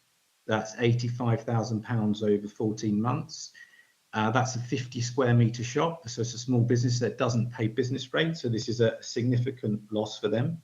The owner's incurring personal debt, large personal debt, when previously she had none, and is working for nothing at the moment. Now, us traders have been warned to expect 4 months of construction disruption when the works are in front of our shops. And we understand that, and I would like to ask why compensation is not available to those traders who suffered these extra 11 months of losses on top of that 4 months. And I'm asking why these funds are not available, given that the project team has experience of these issues and delays around services from Histon Road, so it's not new. They could anticipate that in the risk pot. But I'd also like to know that to state that there is obviously a contingency budget and a risk pot to cover delays to the main construction schedule. Freedom of Information inquiry showed that the board's approved budget of 24 million has increased to 31.94 million, an average spend of £42,000 a day. So to meet that overspend, there must be a risk pot. So really like to ask why the risk to others is not taken account. Okay, thank you much, Robin. A lot of questions there. Thomas, are you able to respond? Yep, I think so. I've taken on notes. So yes, Robin, we have talked, and I do appreciate the concerns, and I'm sympathetic. In terms, so I'll try and sort of go through each item. If I miss anything in particular, we'll have to just come back afterwards. But in terms of the overall project, I think overall, we're pretty much on track from what we originally said, which was at least 2 years, and it was around summer next year. But I do appreciate at the shops at the southern end, we had some difficulties with Cambridge Water, which has meant that the works there have taken a lot longer on the eastern side than what was expected when we started. It hasn't affected, I'd say, the overall program for the project, but yes, outside the shops, there certainly was an extended period of works due to the Cambridge Water diversion that we had to do down there. The 30-minute bays, I hope that I covered off in the presentation, but yes, they were suspended to do the works. We are putting the signs back up, and the current TRO covers the enforcement side of those bays. So when the sign is up, they can be enforced, and hopefully that will stop that problem of parking at the southern end, and it will be as it was before in terms of the restriction. So it'll be a 30-minute and then no return. I think, can't remember off the top of my head, I think it's 30 minutes or an hour. So that's that. I did respond to the particular business some while ago in March, but it was around the business rates and applying to the valuation office agency. And I think what you just mentioned there was that they don't pay business rates, so they couldn't get a reduction in their business rates, I think is the point you sort of made in that one. But I think ultimately our stance at Greater Cambridge Partnership is that we are sort of an extension of the Highways Authority that can carry out improvements to the highway, and they're not required or statutory required to provide compensation to business owners, and that's where we are. I get your point about the risk pot, and yes, the project has a risk pot, but I think in this case that isn't the driver in terms of the decision. It's more around we feel we are not required to pay compensation, being essentially an extension of the Highway Authority. Okay, Thomas, thanks for your answer. I appreciate that obviously yourself and Robin have been liaising independently, if you like, over this issue anyway. Robin, have you got some comeback in terms of the... Tom used the word, thank you, Tom. You used the word statutory. Now, can you go beyond statutory? You're doing this all around Cambridge. We're not suggesting that everyone gets compensation as soon as you turn up, but a hardship fund for particular cases where you can prove with an accountant what's happened to you. I mean, we want sustainable transport and sustainable businesses, and we want, sustainable neighbourhoods. And I've seen some of your replies where you've said this will increase footfall, and you even mentioned, there'll be better bike parking. There was already a cycle lane and a bike park outside the shop in question before your work started, but they've had no way for other customers who come from a great distance to be able to stop and shop, and they've gone elsewhere. So can you revisit this, thinking about you keep using the word statutory only? Yeah. And so the bicycle parking yeah on the scheme was actually a proposal from the traders. So the works commenced for about 8 months before we flagged up there wasn't a single bike parking space in this scheme, and that's been, now you're taking that on board. But to come back to traders and say that's a key benefit of the works that will be better for your business is a little bit galling, Tom. Appreciate that. I guess my bigger point or overarching point on that is that by doing all of the works that we're doing along Milton Road, there should be a benefit, i.e. in terms of numbers of pedestrians, number of cyclists, and therefore numbers that will be stopping at the shops where you are, and obviously at the southern end.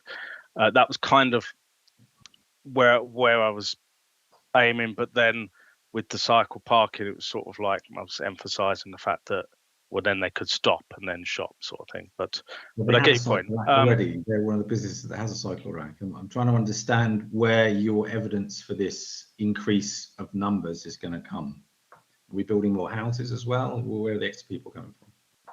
Well, this goes back to the whole sort of philosophy of the scheme. Really, the scheme is to promote cycling, pedestrian, active travel, and the use of public transport. And by doing that along Milton Road, there's going to be an increase. You would naturally make that step to say that there's an increase in people using Milton Road. I think your other point in terms of the compensation, I think I can only reiterate what the stance that we have at the moment, which is that we're at essentially an extension of the county council, which is the highway authority, and they can make improvements to the highway and not have to pay compensation to business owners. Yeah. Okay. Thanks, Thomas. And Robin, obviously it's a difficult conversation, and no doubt you want to continue to make representations through Thomas and the GCP, which I suggest you do. I'm not sure we can get any further, particularly in this meeting at the moment. But I do Chairman, could think, I add a teeny tiny point? yeah, absolutely. To round Councillor off what Maschini, Thomas yeah. was saying. And hello, Robin, and thank you for coming. Hi. And I'm very well aware Hi. that I owe you a visit. The other problem we've got, which it hasn't been mentioned, is the fact that, I'll be very honest, I'm not entirely sure of the size of our risk pot. I'm sure there is one, but the vast majority of our contingency funds have gone to pay for the exponential increase in construction costs, which we have seen over the last year. These kinds of schemes have become infinitely more expensive than they would have been pre-summer of 22. There isn't really in the highway code, and I will come and see you, and I will take this back to the GCP board, but I think one of the biggest problems that we're going to see is that there is no standing in law for something like that, and it would be hard to make that decision on a political level. But I will take this away and talk to everybody else, and then I'll come to see you and we can carry this on.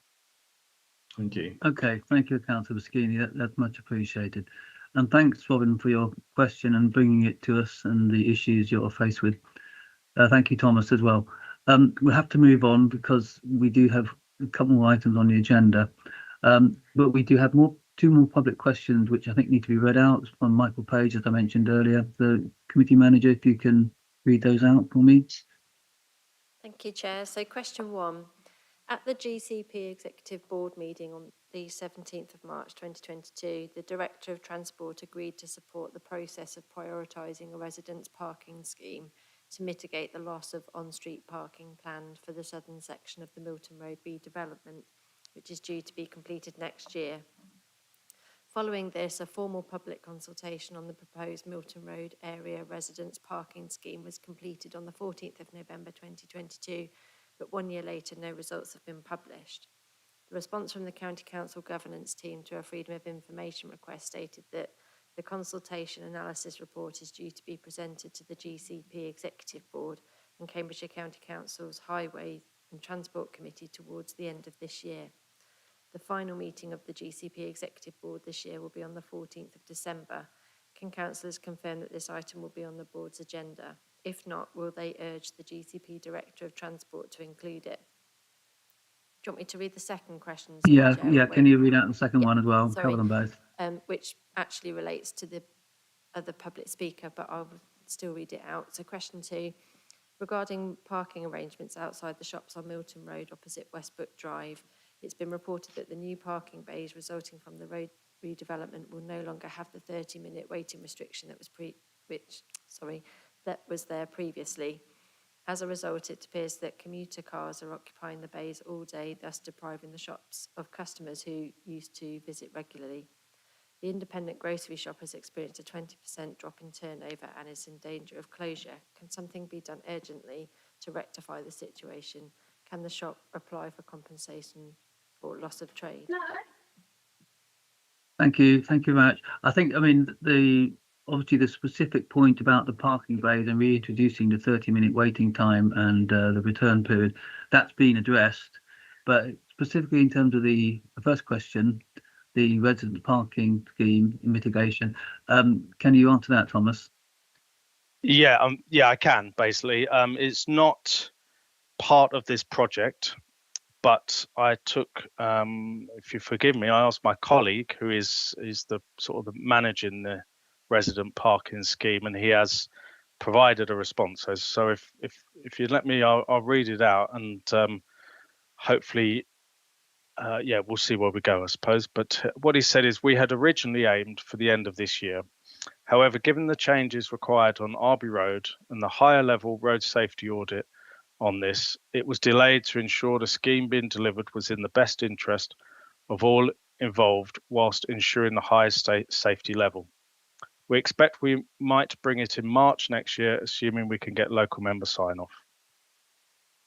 So I think what he's saying is that, yes, they had expected it to go in December this year, but some extra work has been carried out on it, particularly in terms of the road safety audit.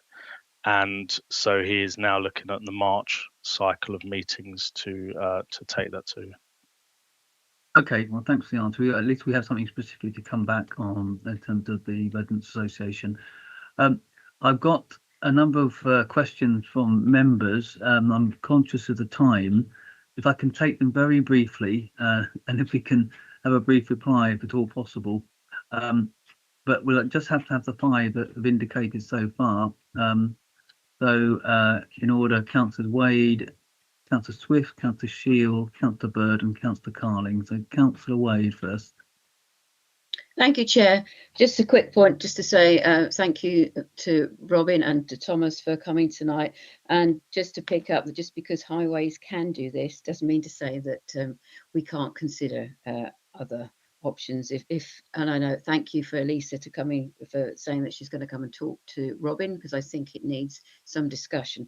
And just to go on from that, to say to Thomas, thank you very much for arranging visits regularly since I've been a councillor at Milton Road, because it was one of my priorities, and you've been very, very helpful in organising visits with Milestone, yourself and WSP, which I know all the residents have appreciated, as has Councillor Bird, because we've looked at lots of access issues and issues that have arisen out of the ongoing roadwork. So I'm very grateful that's been going on, Thomas. The one thing I would like to raise with you is the lack of lighting, funnily enough, for June & Co. from 184 onwards at Milton Road. I've taken some photographs for her, because that area of road is very dark at the moment. And we did talk recently about getting some temporary lights for them. That's just an ongoing issue that I'd like to mention. But thank you on behalf of West Chesterton councillors and residents for making these meetings regular, so that we can be out and about to pick up all the teething problems. Thank you. Thank you, Councillor Wade. If we can take the other question, I see you're taking notes, Thomas, so we can take them all, and then if you can come back to each one. So next it's Councillor Swift. Thanks, Chair. Yeah, thanks, Tom, for the meetings with OK, where we've walked up and down with Councillor Wade and Councillor Bird and myself, the entire length of Milton Road and back twice. Noting every single drain cover and Pelican Crossing sighting and lighting and width of pavements and cycle lanes and pinch points, and meeting residents, particularly around 190 upwards.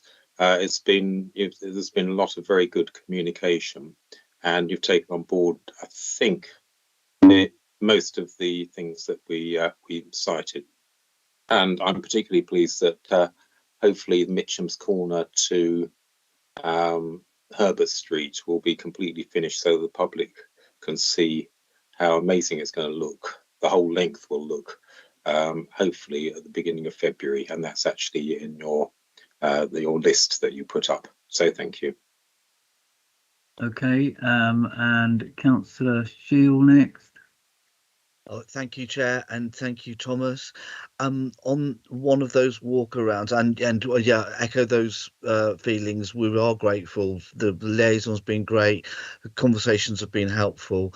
And on one of those walkarounds, we spoke to a gentleman on Woodhead Drive, about the fencing off of that area, and there seems to be like a dumping skip there, and I think the gentleman was concerned about noise levels and also dust levels, sort of sandy dust from the work that's being done. It seems to be, maybe this has changed, and if it's all changed now, great, but there's like piles of supplies basically, and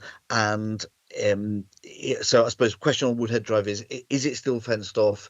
Is there anything we can do to limit the noise, limit the cement dust or whatever it is, and also when will access along there be possible again? I think one of the points that the gentleman raised with us is that they didn't know when the plans came to public consultation, they felt that they didn't know that would be a thing that would be happening, and I think he's a bit worried it's just being sort of used as a sort of shove everything there or store everything there. It's not just dumping, but store materials, tools, etc.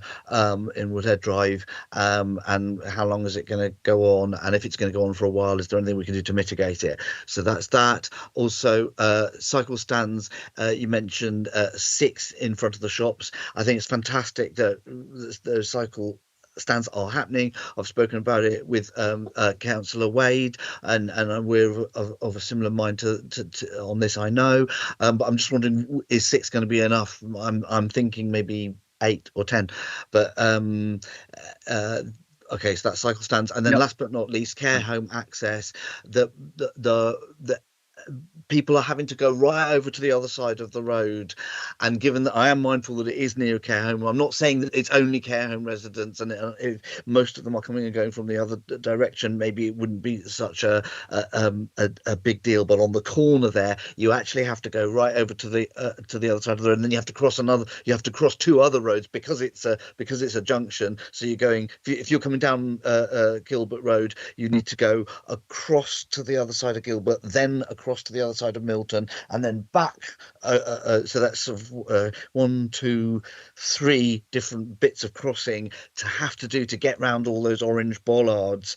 And given that it is a care, I guess some of the people might be, if not care home residents, people who are visiting the care home and so on, and I don't mean to moan and whinge, because there's a lot of fantastic work there, and we were particularly impressed by the roundabouts and all the cycle paths around the roundabouts and the signage, so real good work there. But I'm just very mindful that the orange bollards have been all around that first tranche from the Portland Arms to the corner, the Fellows apart hotel, whatever it is, so past the care home, that has been blocked off and inaccessible to pedestrians for ages. And I'm just wondering, is there an end in sight for people so that they don't have to do all this road crossing? And the final point on that is, I worry that both pedestrians might be tempted to take the risk of actually just like edging along by the still just walking on the road. I'm not saying I would ever do a thing like that, but just to save time, and of course there's health and safety implications of that. So yeah, thank thanks. you. Cheers. Thank you, Councillor Shield. There are 2 other questions which we'll have to wrap up with after Councillor Bird and Councillor Carling. I've got Councillor Hussain and Councillor Gorsott Wood. But if you've got enough paper left, Thomas, we'll just take those remaining 4. Councillor Bird. You're on mute, Councillor Bird. Keep forgetting that. Thanks, Tom.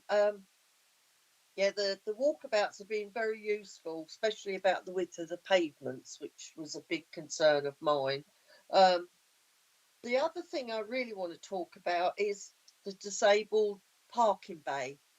Do you remember I brought it up, and you were going to see what was going on there, because especially by the Milton Road shops, we need one, and of course further down Milton Road near the Arbury Road area, them shops there.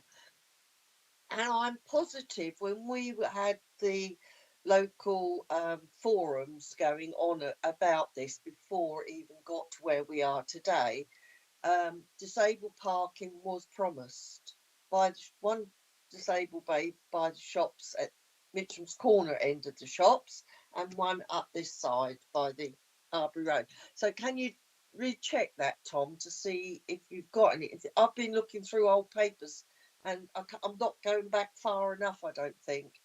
So that would be good. Okay, thank you, Councillor. Also, just one more thing on the access. Remember the green boxes, which are part of the telecoms and everything like that. Have you managed to do anything? Because I was concerned about people who are blind and that. I didn't want them walking into them. All right, Tom? Okay, thank you, Councillor Burt. Councillor Carling. Thank you. Yeah, I just wanted to pick up on the response to one of the questions from the House Park Estate Residents Association there. I wasn't aware that the residents parking scheme decision had been put back to March. That is quite worrying, because as the questioner said, this has really been dragging on for a very, very long time at this point. And I know that myself, Councillor Wade and Councillor Swift have really been doing our best to liaise with GCP officers, but there's been a lot of confusion and such like. I am aware that Lynn Miles has very helpfully offered to meet us, having recently come in to oversee this. There's an email come in from Lynn just over the course of this meeting that obviously I haven't had a chance to respond to yet. But I know that Councillor Machini and Lynn are both in the meeting, and I wonder if either of you perhaps have any comments on whether we might be able to accelerate things and really kind of get some information to residents, ideally leading to a decision before March, because that's just really disappointingly quite a long time. Okay, thank you, Councillor Carling. Well, I noticed, I think Lynn Miles is in the meeting, so maybe she come back on that one. Councillor Hussain, you have a question? Yes, I want to ask about the footpath. Is very narrow? Yes, they mentioned beginning, and between this is narrow, and in the middle of the footpath again there's an electric pole and telegraph pole and some wooden pole as well for safety. So there's no room for any wheelchair or pushchair to pass. Number one. Number two is Milton Road, there's an Elizabeth, the new roundabout, and there's 3 set of traffic light. Is at the moment is temporary, but it will be permanent, as I know from the CP.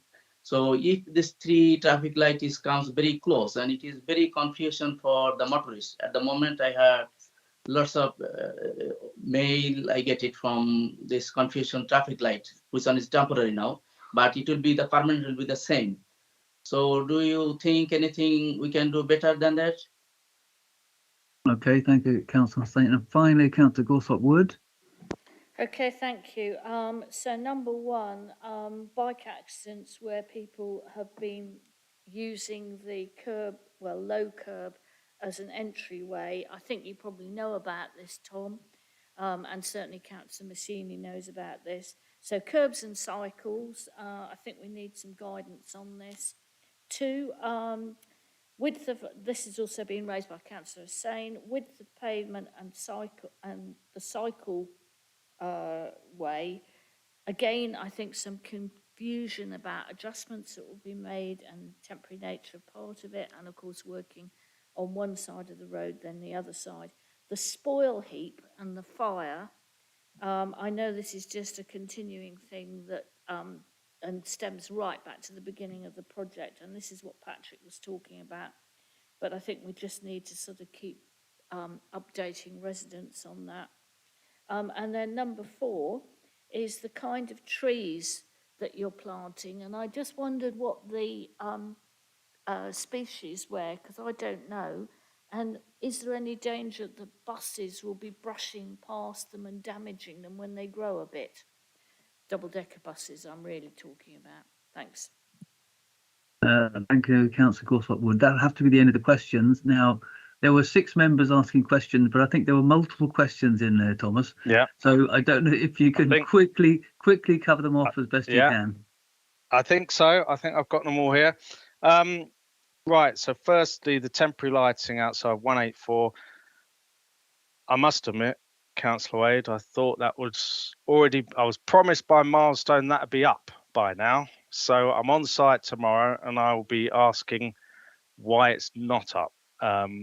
So it will definitely be up as soon as possible, and it should have already been up. So leave that with me. I will talk to them tomorrow and hopefully it'll be imminently going up.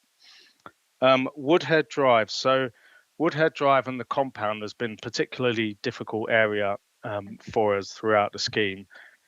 It's almost our one and only compound. We do have the Cowley Road site right up the top, which we're using to store materials. But in terms of location, Woodhead Drive is sort of in the middle-ish of the project and allows us to service the project as we need to, sort of thing. We did look, before we started, we looked at alternative locations, but really in such a sort of urban area, it's very, very difficult to find anything which is in a suitable location, i.e. near enough to Milton Road, to be able to use to service the works. And so that's unfortunately why we ended up using Woodhead Drive, just purely because of the width of it gave us the space. We are aware that it's not ideal for the residents that live at the Citygate apartments, and we have tried to mitigate as much as we can in terms of noise and dust. In terms of noise, we have removed the generator. Finally, it took a bit longer than I wanted, but Milestone have got rid of that, which is a big noise, and there is fumes and environmental side of that as well. So that has gone. We also are ensuring that the workforce are, as much as we can, respectful, quiet. They don't start before 7:30, and we're working within our Section 61, which we have in place with the City Council. In terms of dust, we are covering the spoil heaps, and we are also using like a spray system. It's like a jet wash system to try and minimize the dust. We've done a few extra measures, like with the vacuum excavator. They're sort of when they have to clean that out, they're sort of taking that away rather than doing it at the Woodhead Drive compound. So we have tried to mitigate as much as possible. We have recently installed, I think since we met on site last, we've recently installed a solid timber hoarding, which I think will help in terms of screening between the compound and Citygate. Admittedly, Citygate is a flat, so they've got upstairs apartments, and so we can't quite sort of shield everything. But we have been trying, and we will always continue to try throughout the scheme to reduce our impact and mitigate as much as possible. Unfortunately, the nature of the works means that because we're doing areas in sections and different areas, it means we're generating spoil almost until the end of the project. So the compound is still being used really in the same way it was since the start, to be honest with you. But there will become a point next year when we're completing sort of the excavation works, and then we're finishing off. And of course, the area where the compound is at the moment, there's works required in that entrance to Woodhead Drive as well. So we will need to remove the cabins, etc., move out so that we can complete those works in that area as well. So hopefully I've covered that off. Number cycle stands, I could talk to the designer again about at Mitchell's Corner. 6 is what we could fit in that location. If there's any other locations we could fit some sort of close to where the shops are, then yeah, we'll try and fit them in. I'm always open to that sort of thing. So yeah, I'll talk to him again to see if there's any more we can fit, and then yeah, we'll get the contractor to do it. The care home access is tricky because of the works, and you are quite correct that they've had to go all the way around to get access into there. We are nearly sort of complete in that area, so it will all be reopened up. In the next few weeks, we should be there with barriers down. So I think I'm almost saying, just, you know, if we hold on a few more weeks, we'll be out the way and access will be restored. And they've been very accommodating and sympathetic to our work. So we're also really appreciative that they've let us continue and carry on the works. The same with the hotel as well, actually, to be honest with you. Thanks, Tom. And the resident, that's okay. The residents walking along the road, unfortunately, like we do try and provide access and signage. Yeah, I know we don't always get it right or perfect, and but we do try and provide safe means for pedestrians to get around the site during the works. If people choose to sort of take a shortcut and go in the road, it's a little bit tricky how much we can do to prevent that. But we try and prevent it as much as we possibly can, really. Disabled parking bays, yes, we are working on that. Ultimately, I think the process that we're following through is that we are waiting for a drawing to be produced showing the parking bays. Then we'll need to look at getting the traffic regulation order amended or updated to include the disabled parking bays. So that's currently where it is. It's with the designer, but it's being worked on. So that's ongoing, I suppose.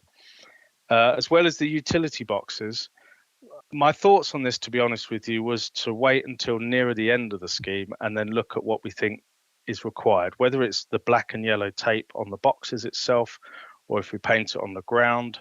We can do either of those, whatever we think is best, and then we'll implement it before we leave site. But I was thinking we'll leave it till nearer the end, and then we could do the whole lot in one go, sort of thing.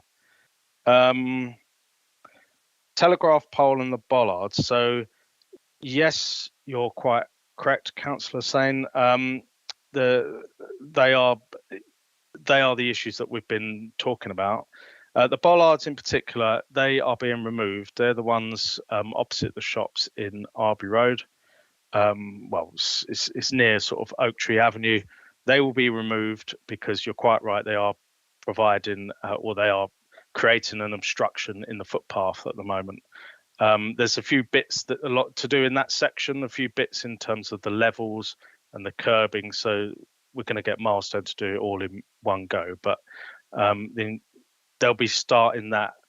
I don't know exactly when, but we're going to tell them all of the bits that they need to do soon, and then they'll have to plan that in as part of their works. So yes, and the telegraph poles, we have a plan for what we're doing with those, and it's just a case of implementing that. As I said earlier, we need to think about the traffic management, and we can't do both sides at the same time. So we may have to program that in a bit later in the project, but it will be done and it will be sorted out. The temporary lights at the roundabouts. So yes, the roundabout was tricky because we needed to close the southwest quadrant to do the works. That created a problem in terms of where pedestrians, cyclists, or people using the footpath could go around that quadrant. They then needed to go over 3 arms of the roundabout to get to the same location, which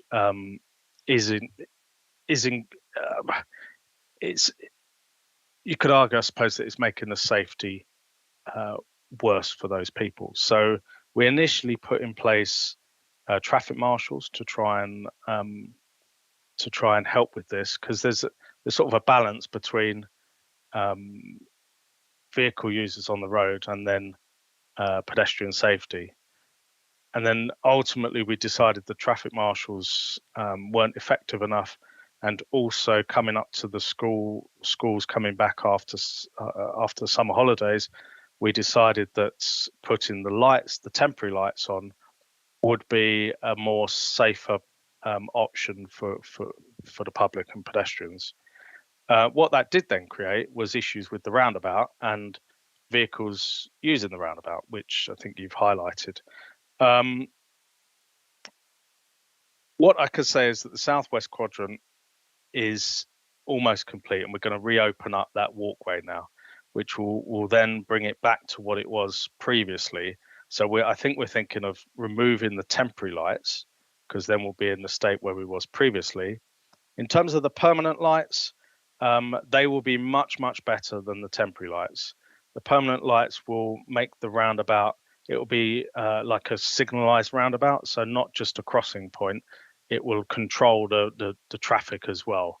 So I think we will not get the same issues that we've had with the temporary lights when we get the permanents up and running. So hopefully that gives you that reassurance. And then the accidents that we've had, So yes, there's a particular place where there's been some accidents and some people have come off their bikes. Milestone have addressed that in that specific location by increasing the amount of asphalt and the removing the small upstand that was there. The sort of the longer story, which I know we're running out of time, is that when we complete the scheme, the driveways will have a 25 mil upstand because they're not designed for cyclists to use the driveways for access, and the actual access points for cyclists will be a zero upstand. But in the temporary state, we realized that during construction, there is this situation where we've not completed some areas. Some areas are complete, and people are trying to transition from the road to the cycle path, back to the road, etc. And we need to do what we can to make that safe for that transition to happen. So Milestone are looking at the rest of the project, looking at those transitions and seeing if there's other areas where we need to improve, as well as the one that's been highlighted to us. Spoil heap and the fire. So yes, there was a fire at the in the skip at the compound. We do not know what created the fire, whether it was an accident or deliberate. But yeah, the fire brigade was out there promptly. We have a security system within the compound that actually picked up the fire, and that alerted the emergency services very promptly. The skip has now been moved, and it's now a sort of I think it's got a hatch on it or a door on it, so it's not completely open like it was. It's more controlled. So hopefully that will reduce the chances of that reoccurring in the future. We have also communicated to the Citygate residents about that fire, and I believe Milestone have sent a letter to them fairly recently to discuss what we've done about it since. And the kind of trees that are being planted, I think, I'm not 100% sure now, I think that is all on our website if you check.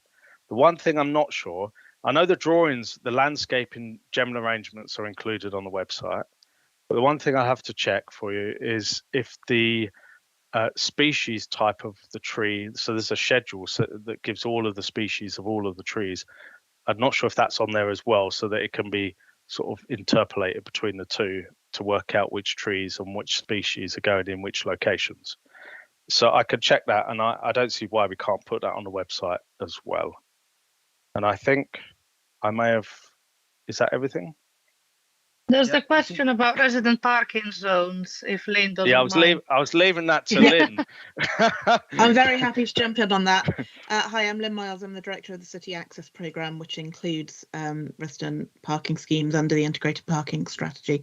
I'll be really fast just to say, I'm sorry that the decision's coming to the board slightly later than we hoped. That is just a function of the fact that we've been sort of working with residents and with councillors and so on to respond to feedback, and that iteration loop has just taken us a little bit past the deadline for the March board. We are just now resolving final issues, and I'm happy to sort of chat at greater length about that. I've suggested a meeting, but if we can get the TRO statutory consultation out hopefully at the end of this year and bring it in March, it shouldn't take us too long after that to get the scheme in, so we should still hopefully be looking at installation towards the back end of this calendar year. So we will sort of go as quickly as we can on that, because I appreciate that we've heard from residents that they're keen to get moving on this. Yeah, thank you very much, Lynn, for coming back on that specific point, and thank you, Thomas, for covering off all the questions. I don't think you missed anything out. I do appreciate all the liaison work that's gone on regarding the Milton Road project, and that you'll continue to do that with members, with the public, with traders, and do really appreciate your time at the meeting. That we'll have to move on, but thanks very much for everyone. Okay, if we can move on to item 9, which is also the Greater Cambridge Partnership, is the Waterbeach Greenway consultation. And I think it's Kerry Allen who's going to talk to this. And thanks very much for your patience, Kerry. for this item, but do you want to introduce the report? Yes, good evening, everybody. Thank you, Chair. So if you just bear with me, I'll just share my screen. I've got a little presentation that I'd like to run through. Okay.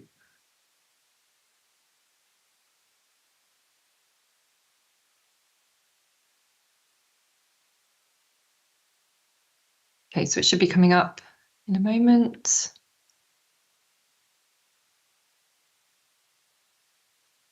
There we go. Okay, hopefully everybody can see that. Yeah, we can. I think there's a format Just where going you to can make make it yeah, full just make screen. it Yeah. bigger. There we go. Okay, so thank you very much.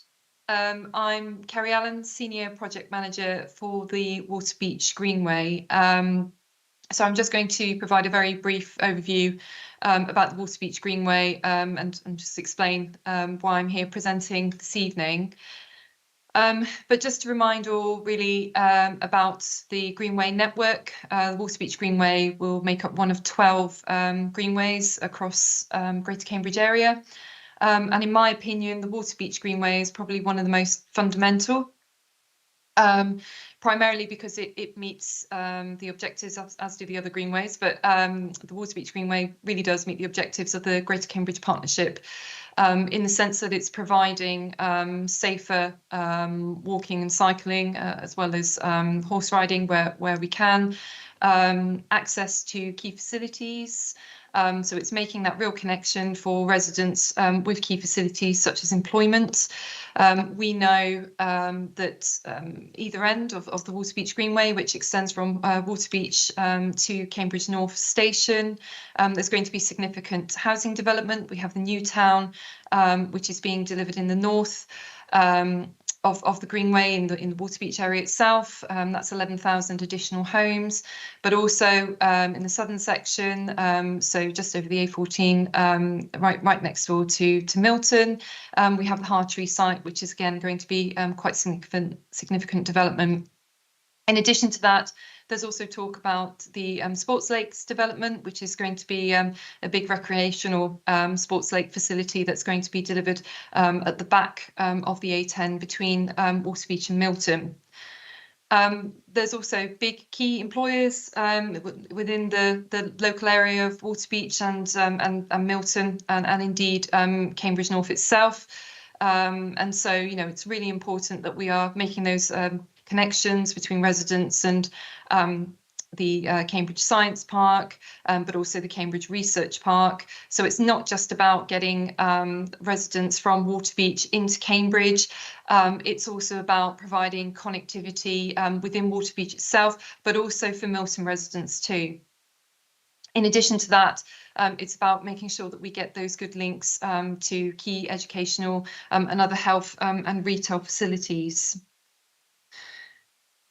What's also important about the Greenway is that it does link to other projects, and I will come on to that in a little bit more detail later on in the presentation. But it is important to note that it fits in with things, you know, even new schemes that are evolving, such as the A10 dualling, but also a range of other GCP projects that are happening not only across the Greater Cambridge area, as you can see from the Greenways themselves and Milton Road, as Tom has just explained, but also to projects that are actually happening in Waterbeach as well. In addition to that, it's also providing access to key travel hubs, such as the new guided busway that's going to be in Waterbeach, but also the new railway station, again in Waterbeach, and the Cambridge North Station itself. And so what that's doing is that's, you know, instantly widening people's ability to travel sustainably. It also provides an opportunity to place shape areas. It's not just about plonking down a greenway, it's also about ensuring that we think very carefully about the areas that we're actually delivering the greenway through, that we are creating nicer environments that people may want to come and visit. I've heard a lot of talk about the retail element, and I'd like to also just talk about that a little bit more later on in the presentation, if I may. And most importantly, this is providing a platform for future investment. And I think that's really important, that this is just the first step in terms of trying to make our areas more accessible from a walking and cycling perspective, making those areas fairer in terms of giving that fairer space over for walking and cycling. So I just want to turn your attention to the original alignment of the Waterbeach Greenway. And the reason why I say original alignment is because we've had to relook at the alignment of the Greenway. There was a consultation that was undertaken in 2018 on this alignment. And we have done some further studies to look at this alignment, and we found that there are some key issues, and I will explain the alignment itself. But you'll see that there, if you kind of tilt your head a little bit, you'll see Waterbeach to the north, but you'll see that it consists of red lines and green lines. And the green line itself, it extends from Waterbeach, and it basically was following the railway line to the south, so it would go around the back of Milton, and then it would connect in around the back of the Milton Country Park, where it would then connect in with the Jane Coston Bridge and then onto Cowley Road. And so that section there was what we were calling the phase 1 delivery, with the red sections being those two spurs into the Waterbeach New Town and the railway station in the north, and the southern section, which is the spur that would go over or under the A14 to the new Hartree site, being considered as a phase 2 scheme when those come forward. And we've done some further investigative work into that scheme, and what we found is that there are significant challenges with delivering that scheme. Primarily, it's prone to significant flooding, so it means that not only would that cost significant funds to embank that section, but it would also have a significant impact on the environment as well. Also, the fact that it is very close to Network Rail railway line. We know that Network Rail are very particular about their assets, very protective. So we do think that actually trying to deliver this scheme would take a very long time, working with them to reassure them and to get their agreement to be working so closely to their asset.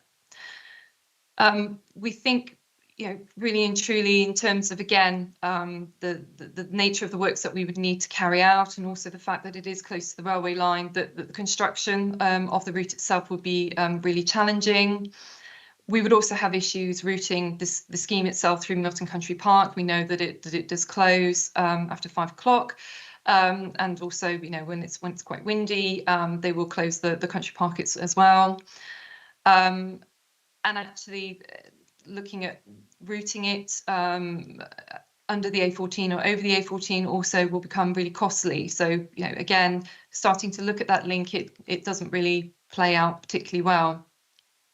And all of this has an impact in terms of the programme of delivery, and also the fact that it would miss out Milton. It goes right around the back of Milton.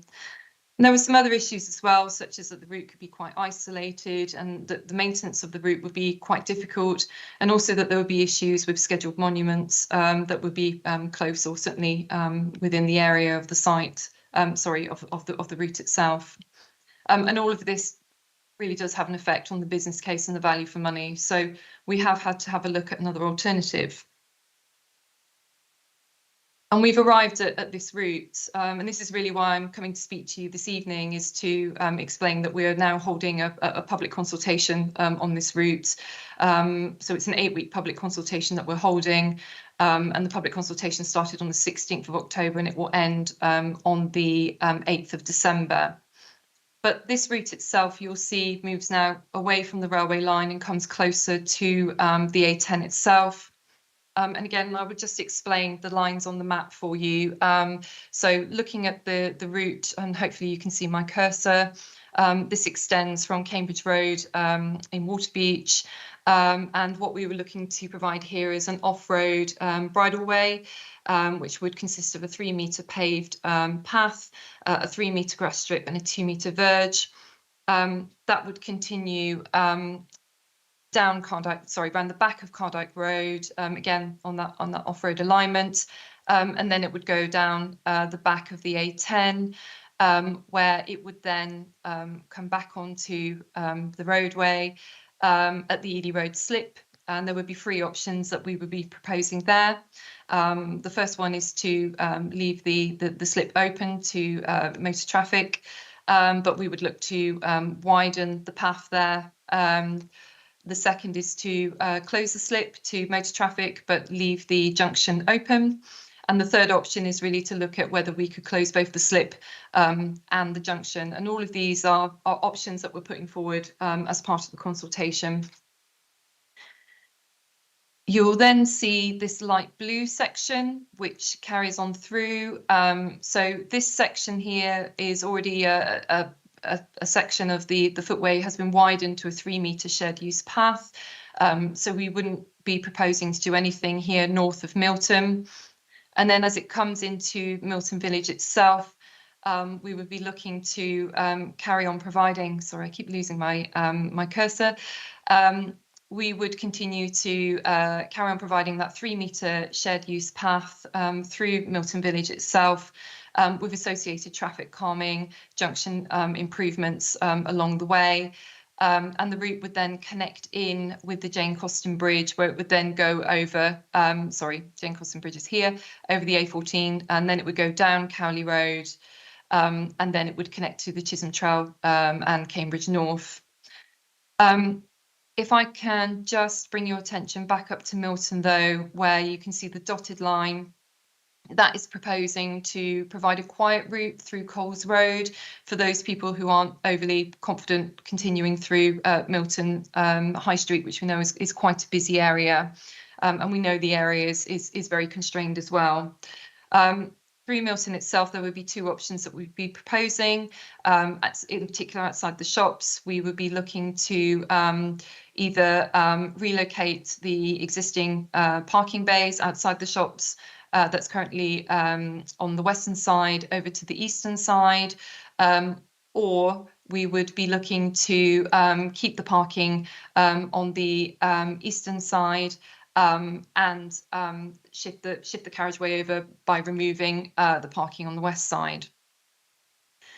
What's also important to point out is that the Cowley Road section south of the Jane Coston Bridge, so this section here, that's not part of the public consultation because that was picked up in the 2018 public consultation. So the area that we are really just concerned with is the section from Waterbeach itself down to the Jane Coston Bridge.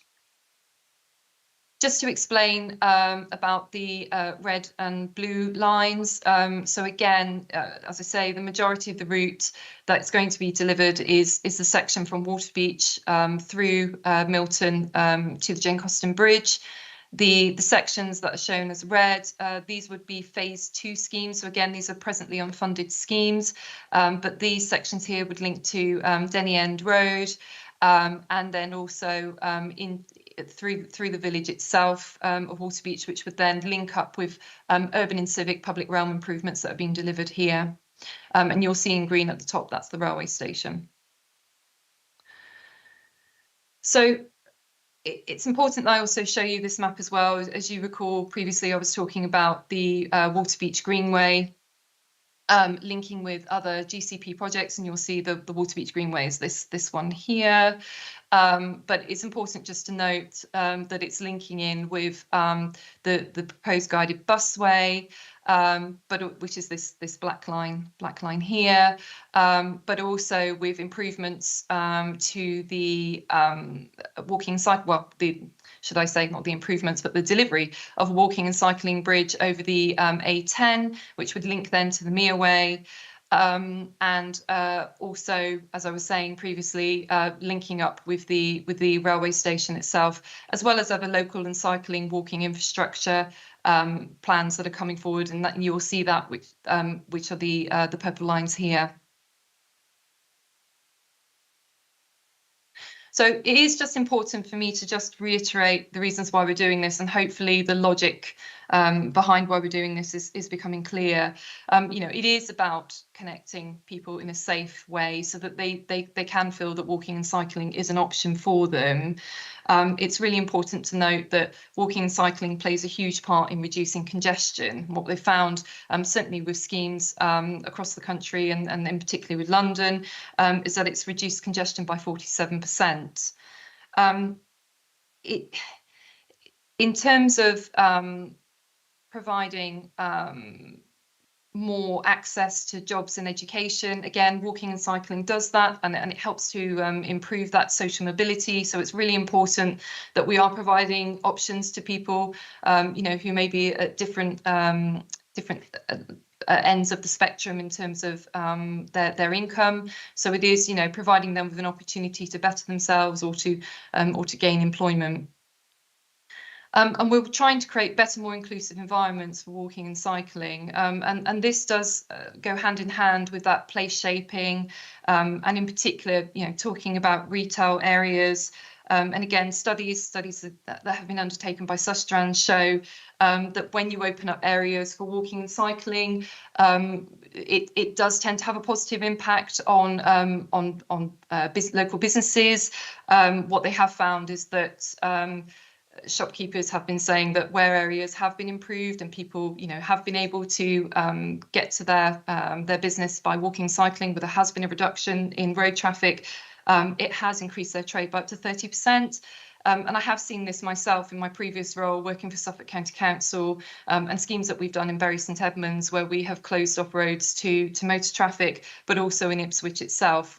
We've heard reports from business owners telling us that actually their takings have increased. So I have seen it for myself. Ultimately as well, and probably something that I haven't mentioned, was about the improvements that it provides for the environment, but not just for the environment. It also helps people to lead a healthier lifestyle. And helps certainly, for those people who are new, moving into a new home or new to an area, or even those existing that have currently felt that they couldn't walk and cycle because of the challenges, the number of vehicles on the road. It also gives them an opportunity to change their travel behaviours and give walking and cycling a go. So I just want to end the presentation just to explain to you how we have gone about consulting with people. As I said, the consultation is still very much open. I haven't gone through the scheme in too much detail, but what I will say is that if you go to the GCP website, all of the technical drawings and the information is available there. We have done a number of online and in-person meetings. We've done 9 in total. I haven't listed all of them here, but this just gives you an idea of the timeline that we've been following. And we have sent postcards to everybody affected in the area to make them aware of the consultation itself, as well as provide brochures. We certainly are available to answer any questions that people have. So hopefully that's given you a bit of an idea of what it is that we're doing, and I'm happy to take any questions. Right, thank you very much indeed, Kay, for that presentation. Any questions at all? I think we've been very well informed, a very comprehensive explanation of the Waterbeach Greenway. So, okay, I can't see any hands up. So, fantastic. Well, thank you very much, Kerry, for the presentation. And really appreciate your time for waiting so long as well before your item. So thanks very much.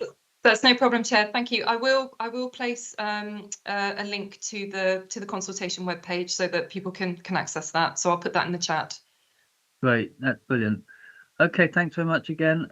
And can we move on to our final item, which is the committee action report? Anyone got any comments on the committee action report? One thing I'll mention is that I have had a couple of briefings from Barratt Homes.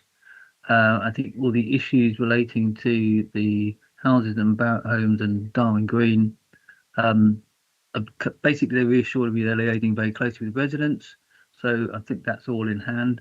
in terms of the other items on the committee action sheet, has anyone else got any updates? Chair? Yeah, Councillor Bird. Yeah, this one, if I remember correctly, it was changed that I wasn't doing that work. Actually, it was going to Councillor Ray. Okay, right. Councillor Ray. Yes, well, she gave her apologies tonight, so maybe okay, we'll liaise and ensure that Councillor Ray takes that up. Okay. Okay. Anything else? No, no other queries on that.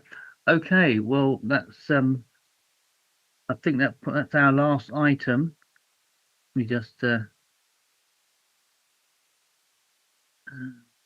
that's our last item on the agenda. So if I can thank you all very much for your attendance and your patience tonight. And Kerry's very kindly put the GCP Waterbeach Greenway link in the chat there. So if you want to follow up with any questions, do so. Otherwise, I think I'll ask the committee manager if she can end the live stream, and that will end the meeting.